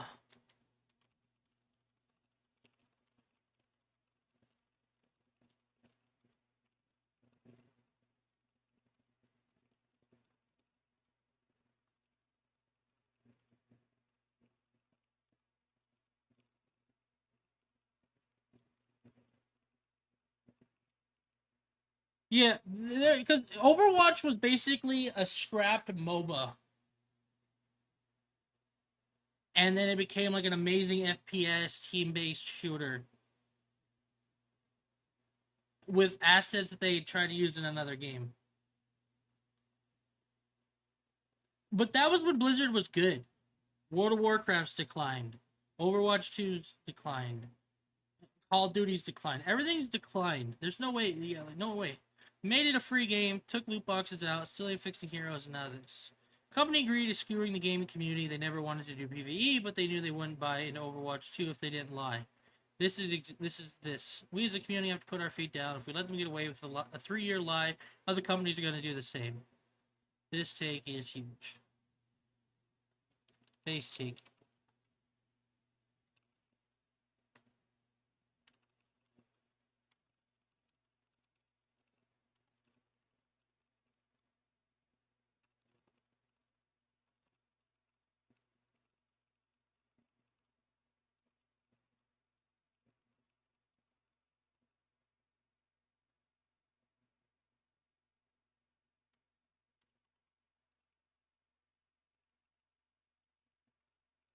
They string us along until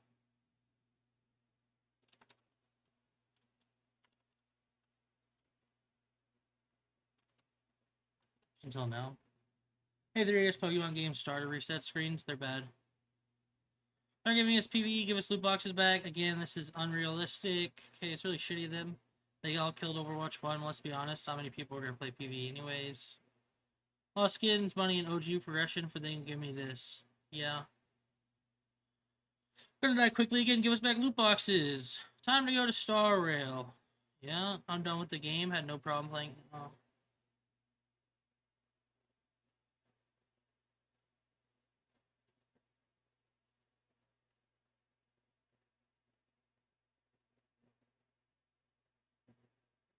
Indie company, by the way.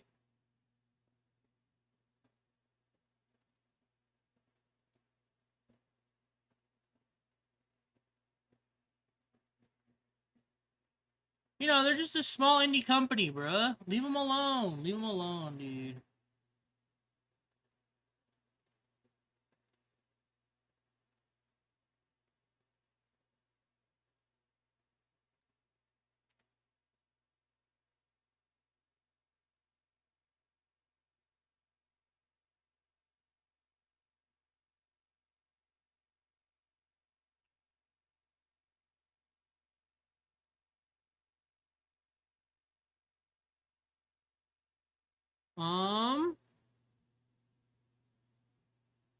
Let's see if Pegasus has uploaded a new video. Oh, I can watch Flats.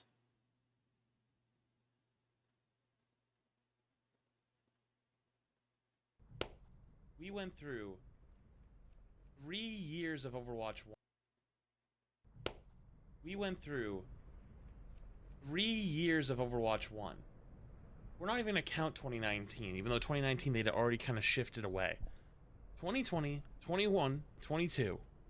Literally, we played the most dead, non-existent, left-alone game in hopes for what we will get in PvE and PvP, and we'll have a nice, fun game. Here we are, Season 4.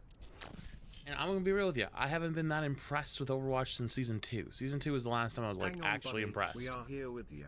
You know, it's like, you know, they're kind of still like wrapping up PvE. You know, it's probably they wanted to probably ship it by the end of the year around BlizzCon. You know, they're probably trying to finish it up. We'll get more content eventually, but hey, it's gonna be a good time. You know, we're gonna be able to replay it. It's gonna have talent trees, all these things that they cited. Yeah. When Overwatch 2 comes out originally. Yep.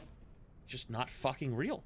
They killed Overwatch 1, arguably one of the best PvP games of all time when it was actually supported, for a game that isn't going to come out. Overwatch 2 is literally an update plus a shop update. They just lied to us? I wouldn't even say they lied to us. That's not it at all. No, Who knows they how long lied. this has been a thing? Maybe this is why Jeff left. Because Jeff was big on PvE. I'm not going to lie.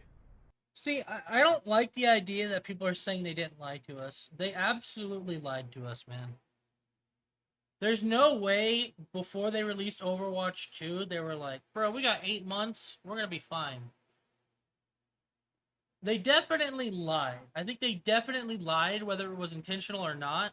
I think their initial... I'm gonna give them the benefit of the doubt here because their team is scrambling. Their team is fucking scrambling to get this game in a playable state. It has been 8 months, and there's still a bunch of things they have to look at to make Overwatch 2 a playable game in a PvP sense. So they've spent all this time working on PvP. They never had, I'm gonna say, they didn't have enough time to really hone in that PvE experience. They probably said, oh, we got 8 months, 6 months until PvE is actually required of us, so we're gonna launch the game and then work on PvE.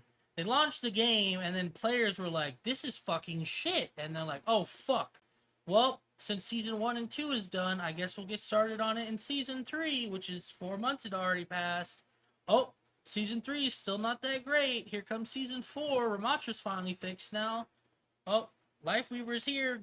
Lifeweaver needs a fix in Season 5. They're so focused on making PvP work. I feel like they just didn't have enough time to focus on the PvP side. And then, yeah, if you looked at all the trailers for Overwatch 2 at the start, it talked about how PvE was going to be there. PvE was intended. They just couldn't deliver on it. And I feel like every seasonal update, they had a chance to be like, look, guys, it's not going great. Look, guys, it's not going great. Look, guys, this, and this. They waited until the season before actual new PvE content drops, and they're like, can't do it. It's not going to be what you guys want. It's like, why didn't you guys tell us this back after the October thing? when you guys were like fucking up and you realized, because they came out after October and they made a post or something. They said they were going to be more communicative between like season 2 and 3 or something like that, and then just completely left this part out. I don't get it, dude. I hate this point of view. People are saying, I don't think they lied. They definitely did. I feel like absolute shit right now. Yeah, I didn't want more archives missions. The archive missions are kind of dog. Like, they were fun at first for like an hour, 2 hours, you know, racing for number 1 on the leaderboards. That's kind of fun. Yeah, Did you no expect anything PvE. else though? Yes, I expected similar to what we saw at 2019 BlizzCon. Remember 2019 BlizzCon? That shit looked fucking fire. That was 4 years ago. You got to realize it was announced 4 years ago. They've been working on this for 4 years. What have they been doing? What have they been doing? I'm getting back into it, but what have they been doing, dude? 4 years. To be fair, again, they have been fucking neutered. The team over there has been absolutely fucking gutted and neutered. Overwatch wasn't even making money in the first place. And from like 20, I'm going to go and say like 2017, 2018, 2019. There was just never a reason to buy stuff in Overwatch unless you bought the Overwatch League skins. I think that's where Overwatch made most of its money, when people would buy the premium skins. And they looked at that and said, people are buying our skins, bro. We should just do a whole shop around that. And that's what they started working on. 4 years. 4 years. And they said there's no end in sight. So instead of working on it, we're just going to focus on what we've been doing. It's like, what the fuck have you been doing for 4 years? working on it for years. I've heard people talk about, like, they heard it was like rumblings of it all the way back to like 2017. Like, that's crazy. So does that mean PvE is dead? I Probably mean, not. it sounded like there's still going to be some story missions, but it sounds like the replayability is gone. It sounds like the talent trees is gone. It sounds like it's going to be a one-time deal. And then also, how is it going to work? Is it going to be are they going to roll it out slowly? Is it going to be you get like a mission every season? God! Oh my God. Imagine you get a mission every season, and every 2 months you have to come back and play a mission. It's like watching an anime episode by episode, and you can only watch an episode once every 2 months. You're not gonna fucking watch that. You'll watch like 3 episodes max, even if you're into it, and then you're gonna forget about it. It's gonna fall to the bottom of your pile, and you're not gonna give a fuck. Oh, that's a perfect description. How you doing, by the way, Sprained?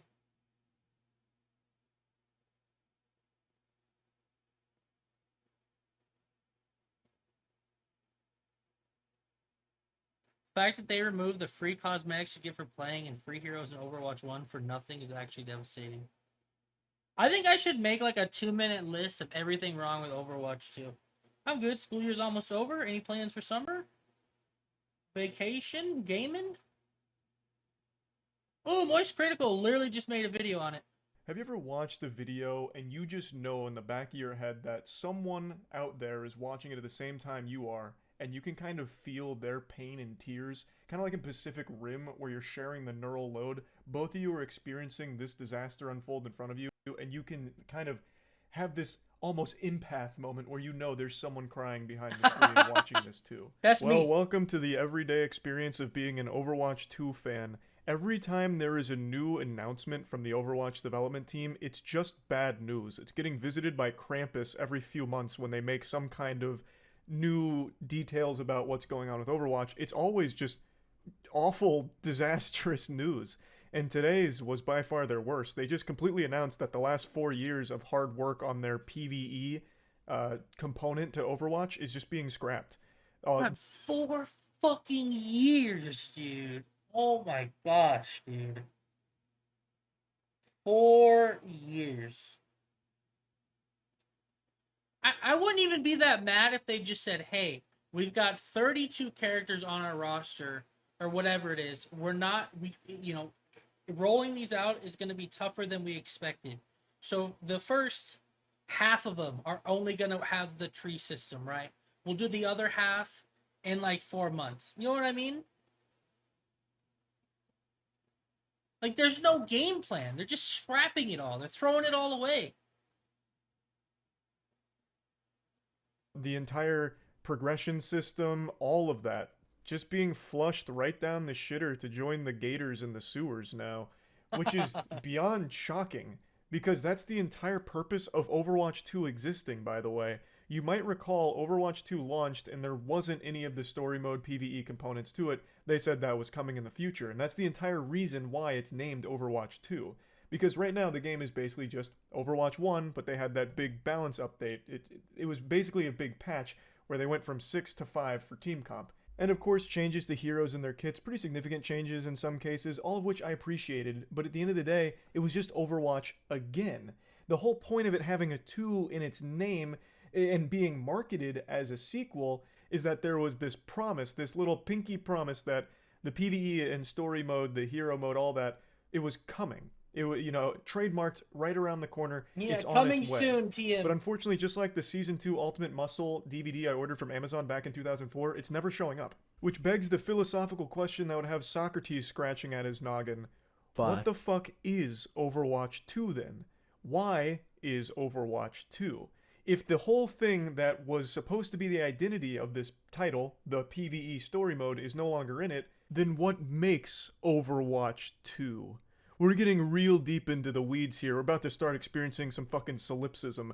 But anyway, let me show you a segment from the announcement where they broke this hard-to-swallow pill to the community. It's fucking tragic. And so we're left with another difficult choice. Do we continue to pour all that effort into PvE, hoping that we can land it at some point in the future? Or do we stick with this set of values that we've aligned on and focus on the live game and focus on serving all of you? With everything we've learned about what it takes to operate this game at the level that you deserve, it's clear that we can't deliver on that original vision for PvE that was shown in 2019. What that means is that we won't be delivering that dedicated hero mode with talent trees, that long-term power progression. Fucking those garbage is coming out of his mouth right now, dude. The standards you guys are used to. Overwatch 2 players are used to playing in a litter box with shit.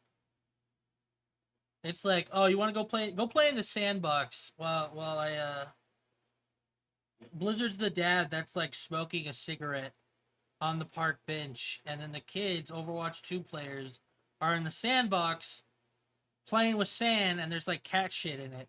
That's Overwatch 2 players.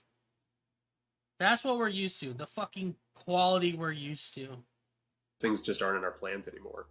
And we know that this is going to be disappointing to many of you, which is why we wanted to bring it up before we talked about the roadmap. And to be perfectly honest, it's been really difficult for many of us and a lot of folks on the team who've poured their heart and soul into that stuff. This clip. Then keep doing it till it's worth it. 4 years down the drain. It's so sad we can't keep doing it. Do it. Do it. God. Will live in infamy in the Overwatch community for quite some time, I imagine. This is going to be the boogeyman that haunts them for a long time. They shut down the copium of the PvE's right around the corner, guys, then everything's going to be great. The grass will be greener once the PvE and story mode's finally out. Just hang tight, buckle down, it's on its way. They just rip the band-aid off and say, nope, no reason to believe in magic. We're pulling all of the resources from it and focusing on the live game. Now, beyond the obvious of why this is horrible, it's important to note that Overwatch itself, Overwatch 2 itself, isn't the most cared for product right now. I wouldn't say it's neglected. There's a lot of members of the community that do complain about it being neglected from the team, but I disagree. It receives a balancing update, a patch at least once a month. Overwatch gets much more love and attention than other games do. Call of Duty releases a season, it's broken for the rest of the season. Slight changes here. Overwatch does get much more attention than other games. But it ultimately doesn't amount to anything. So the frequency isn't terrible, but it doesn't have the same tender love and care you would expect from a title like this. And it has certainly been in a long-term drought when it comes to meaningful new content being added to it, like new heroes, maps, or things like that. That shit's all but extinct. That's not something that's been really frequent in the Overwatch ecosystem for a long time. And that's because they have been focusing so heavily on trying to deliver that PvE story mode talent tree experience. And now all of it's fucking worthless. It's all for nothing. All of the years they spent doing that instead of focusing on making Overwatch the multiplayer better has just been nothing to show for it. It's all been in vain. So it's just a real cherry on top of the shit cake. And understandably, a lot of people are disappointed here. There were a lot of people that probably got Overwatch 2 because they just wanted the PvE and story mode, and the multiplayer was just a little bonus for them. And now that's not even coming, so what the fuck did they even bother with the title for? I hadn't even paid for Overwatch 2 yet. There was like a pack that said, spend your $40 now, so when Overwatch 2 PvE comes out, you can get your money's worth. So what happened to the people who bought that? What are they going to get when the PvE content rolls around? Because I think they even said it's not going to be standalone anymore. I've never How you doing, quite Flower? seen How's something the to eggs? this scale executed this poorly, where they market something that's, hey, PvE story mode, this is what makes Overwatch 2 a real sequel, not just a balance update we're doing to Overwatch. It's this real shiny new toy that you're all gonna love to play with. It's this PvE story mode. They've shown footage of it, they've made a lot of announcements about it, they've really pushed the idea that this is going to be worthy of being called a sequel to Overwatch because the PvE and story mode's doing so much heavy lifting and so much is going into it. It's real deep, it's real fun. Now, GameSpot did conduct an interview where they asked questions to try and get a little more clarity for the community. The big talking point is the direction that you're now taking with PvE, that you basically aren't doing it. Is that the correct way to characterize it? It's not happening anymore and you pivoted away from it. And Aaron Keller responds, I think I would characterize it slightly differently, which is we are doing a part of what the team had set out to do, but not the entirety of what was discussed back at BlizzCon 2019. So the real focus is on the story missions and that experience as opposed to the more open-ended hero mode and that stuff. Right, so it's fair to say that the experience that you showed during the first Overwatch 2 reveal is not going to be the one that will be released at any point. Yeah, exactly. So we're definitely not doing the hero mode and the talents and that power progression system. So you're basically doing absolutely fucking nothing of what was advertised over the course of the last 4 years. It's the most watered down bare bones version of a PvE component that they could tack on, at least from everything I'm seeing here. It looks like they're going to try and do like these small little story missions for some heroes where there is PvE to it, but it doesn't have the progression system, it doesn't have a talent tree. So it really just feels like you're almost just doing a custom game that Blizzard themselves is giving a stamp of approval. So the Archives event was basically the event where you could kill robots, you could do Blackwatch, you could do, what were the other ones called? Omnic Uprising. There was one more. What was it called? There was the Blackwatch one, Omnic Uprising. What was the other one? There was 3 like PvE events that you could do in the Archives event. And they said, hey, we're working on PvE. Archives event isn't coming back. It stopped in 2021, wasn't there in 2022. It should have rolled around this month for 2023, but it's not coming because they're working on PvE. And I now believe it's because they didn't want us to play Archives this month and then go next month and be like, it's the exact same fucking experience we've had for the past, what is it? It came out in 2017. So what? 5 years? Or I guess it would have been 6 if you counted this year. So I don't know. They're being so sneaky about it. That's why I feel like they lied and they're being sneaky about it. Otherwise, why not let us play the Archives event? Because they want to hold it back for when they drop PvE. It's so stupid. It's so fucking stupid, dude. Approval too. Like you're just playing some fanfic that Blizzard's given the thumbs up for. This just isn't at all what anyone was expecting. So, Flower, a quick summary. Overwatch 2, I mean, we already talked about it. Overwatch 2 promised a bunch of player versus environment, right? Pretty much, story mode stuff, this, and that. They came out today and said the thing they've been working on for 4 years, the reason the first game kind of died down, didn't get any support, it's not going to be a thing anymore. Because they want to ensure quality and, focus on what they can do that's doing well, like the Battle Pass and the store that makes the money, and they don't want to do the thing they've been promising for 4 years. So that's cool. You know the whole thing that makes Overwatch 2 Overwatch 2? Yeah, they're not doing that anymore. Like the OG one? The OG one died so Overwatch 2 could come out because this is what they were promising they were going to make. And they're not making it anymore. That's why everyone's so pissed. Even Moist Critical, who's not a giant Overwatch fan, came out and made a video about this. Hell, even Ludwig. Ludwig made a mogul mail about it.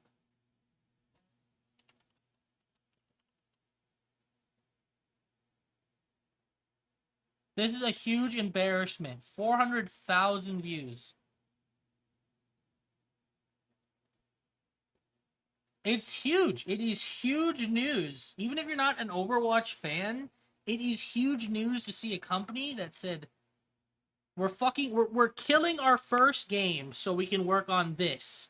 4 years go by. Hey, it's not actually coming out. We can't do it.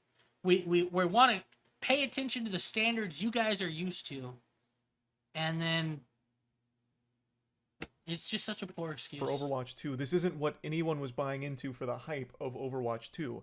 And then, yeah, exactly like you said, there's so many people who come out, and I've already seen it on TikTok, fucking brain dead people. No one cared about the PvE anyways. No, you fucking moron. That's all anyone wanted. If they're gonna, bruh. That's the whole reason they marketed it as Overwatch 2. That's the whole reason anyone got into it. A story That's mission all that we they were put waiting out for. once every 6 months, maybe, that tells the story of Widowmaker, the time she ate a sandwich at a Starbucks and then had to fight 5 droids on the way out. Like, that's not interesting, and that's not worthy of this being called a sequel anymore. There was no reason for Overwatch 1 to have died. This next part's really interesting, and We need to realize we weren't going to be able to execute in this way, and was led to the realization. a bit odd. There's a lot of honesty from Aaron here, so he mentioned something that I briefly touched on about how the actual PvP game felt neglected. Bandai Namco releasing Jump Force just to make money from DLCs and purchases, and shut down servers and cut production 2 years after. Jump Force looked like shit. I can't believe people bought into Jump Force. By most of the community. He says, we had a really large portion of our team working on the PvE side of the game, and I think players of our live running game could feel that because we eventually stopped making content for it. It's been maybe 2.5 years since the last hero that we launched, and we don't want to be back at that point where it's another 3.5 years since launching a PvP map. So he admits that they recognize the game quality was suffering in the PvP side of things because of all of the focus on PvE. He then goes on to say that they shifted strategy last year, and after shifting strategy, It's been a whole fucking year they knew about this, dude. they focused entirely. It's been a whole year since they knew the shift from PvE wasn't going to be a thing. It's been 8 months since Overwatch 2 released. They had 4 months. Let's just say 4 months, whatever. A year exactly. They had 4 extra months to be like, hey guys, the PvE isn't going to be a thing, but here's Overwatch 2, you know? Here's what we have. They didn't even do that. They didn't even do that because they knew no one was going to fucking buy into Overwatch 2 if there wasn't the PvE. So they waited until the last second to drop this news.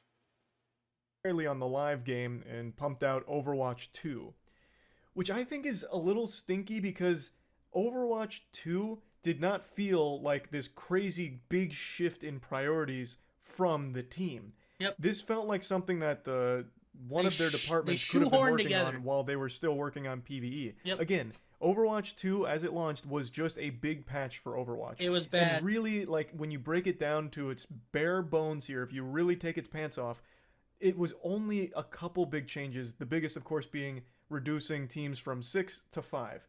But that's not exactly something that takes a ton of resources to change, I don't think. Of course, I'm not a fucking developer. I can be very naive on how hard it is to take one Custom games, you can make 5v5s. I'm sure it wouldn't be that hard to just make it for quick play and ranked.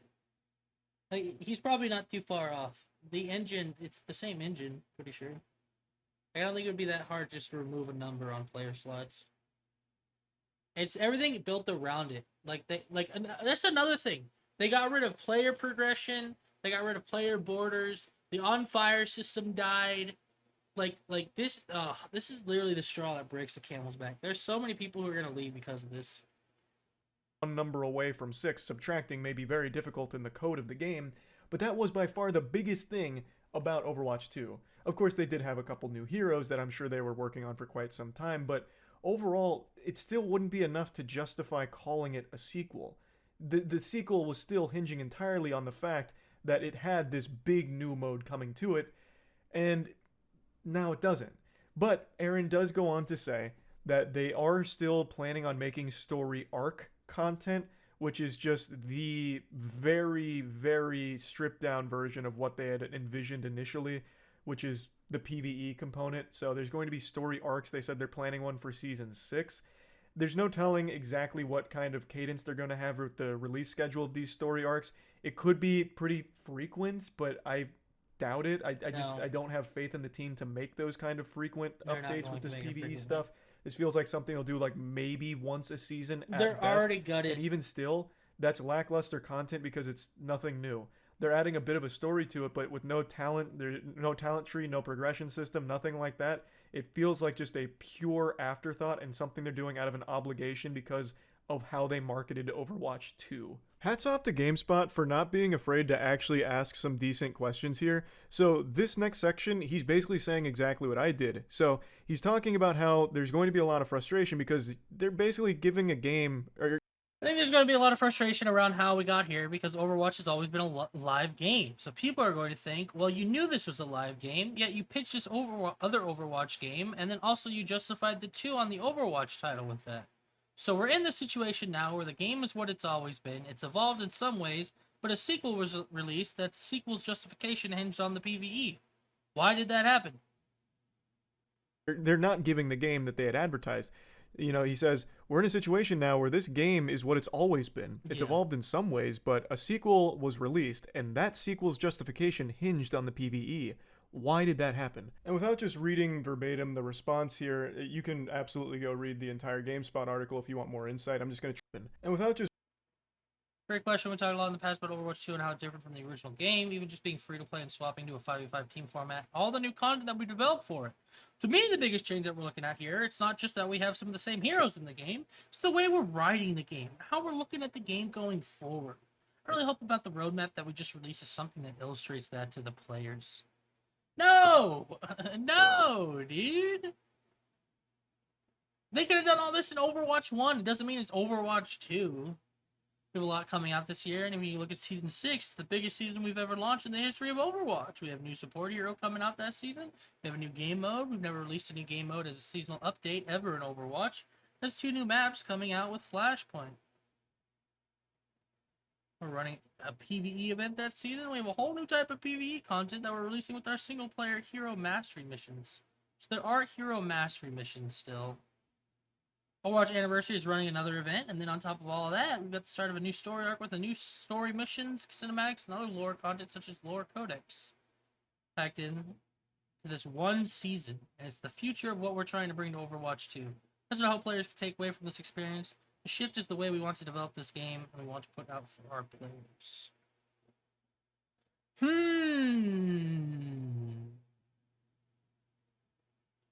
I mean, it's all like, look what we're doing, look what we're doing. I don't know. Let's see. Justification hinged on the PvE.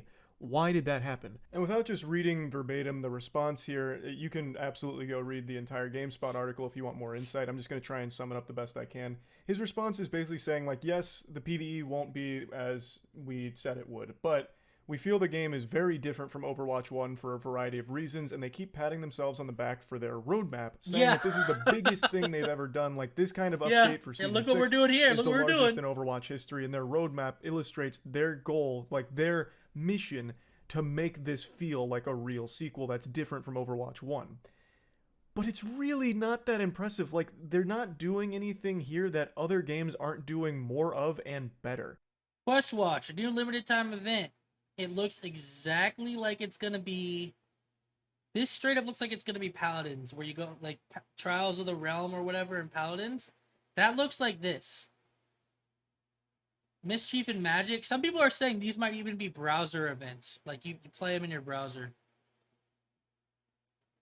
Like, this roadmap is fine, I guess, but not as, like, justification for calling this a sequel when you stripped away what was supposed to be the main component of it. These aren't, like, incredible jaw-dropping updates, like innovations to the game or the formula. Adding a new map or 2 new maps isn't exactly going to have people charging into the streets, pumping their fists, celebrating, "Oorah," twirling their shirt over their head or anything. and adding one new hero like once a fucking year isn't that impressive either. But like I mentioned, the game doesn't have this kind of tender love and care, so I guess drip feeding any kind of content and attention to it is good. It's a step in the right direction, but it's coming on the back of stripping away the main component of the sequel, like the whole identity of it being a sequel. So it's just, I don't know, it doesn't seem to me like this justifies it being called Overwatch 2 anymore. And one other thing I find a bit laughable, even delusional, or maybe I am the one that's on stupid pills, but they really seem to put a lot of stock in the quality of their limited time events, or like their event modes. Like, they really seem to put a lot of faith in how much players are going to love their events. And they're fine. Like, I've played their events before. I've played a lot of Overwatch. The events are fine, but it's not like what would keep me coming back to the game just because you have like a goofy, silly event mode going on at the time. But they seem to really think that that's a huge accomplishment, that they have basically a fucking custom game. It's good because it's going to keep them making money. That's all they care about. People are going to buy the event skins. Game that they'll just pump eat up it, in a Flower. You got more playlist food every then. now Boom. and then. To me, it just feels very underwhelming and falls flat because, again, you have this sequel that was supposed to have a huge story mode PvE to it that's not there anymore, and now scrambling to try and justify why it's even still called Overwatch 2. But yeah, anyway, just wanted to talk about this a little bit because it's extremely disappointing to see this. I was looking forward to trying it out. I didn't really know what to expect going into it, but I was optimistic that it would at least be high quality and fun. And now it's just never coming out, at least not in the way that it was supposed to. Now it's just going to be watered down PvE stuff into Overwatch. So that's not very hype. But yeah, anyway, that's really about it. See ya. Alright. That is about it. See ya.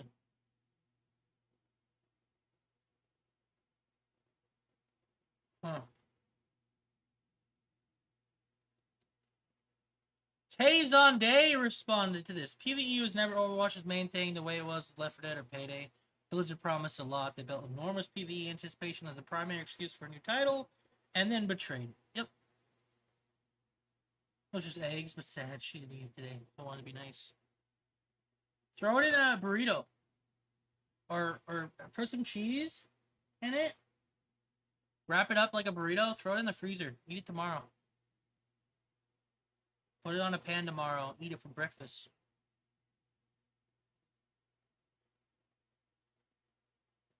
Actually, I gotta go do some laundry. I think I might call it. It's been 2 hours. I wanted to go a little bit longer today, but I'm gonna call it. I gotta go do laundry. I gotta clean up some more. I'm actually going to the dentist tomorrow, Flower. Yeah, I'm still gonna do chores. Not chores. I'm gonna go. Well, I guess laundry's a chore, but I gotta go pack some stuff up because we're moving in a couple months and we want to be done. So you guys will take care. Thanks for being here. Thanks for another Tube Tuesday. It was fun today. We watched killer fucking birds, like crazy birds. Seen an IRL Falcon Punch. Watched some news, a little bit of news. I ranted about Overwatch for about 40 minutes today in total. That was fun. All right, you guys will take care. Have a good rest of the night. It was fun. Take care, everyone. Peace out.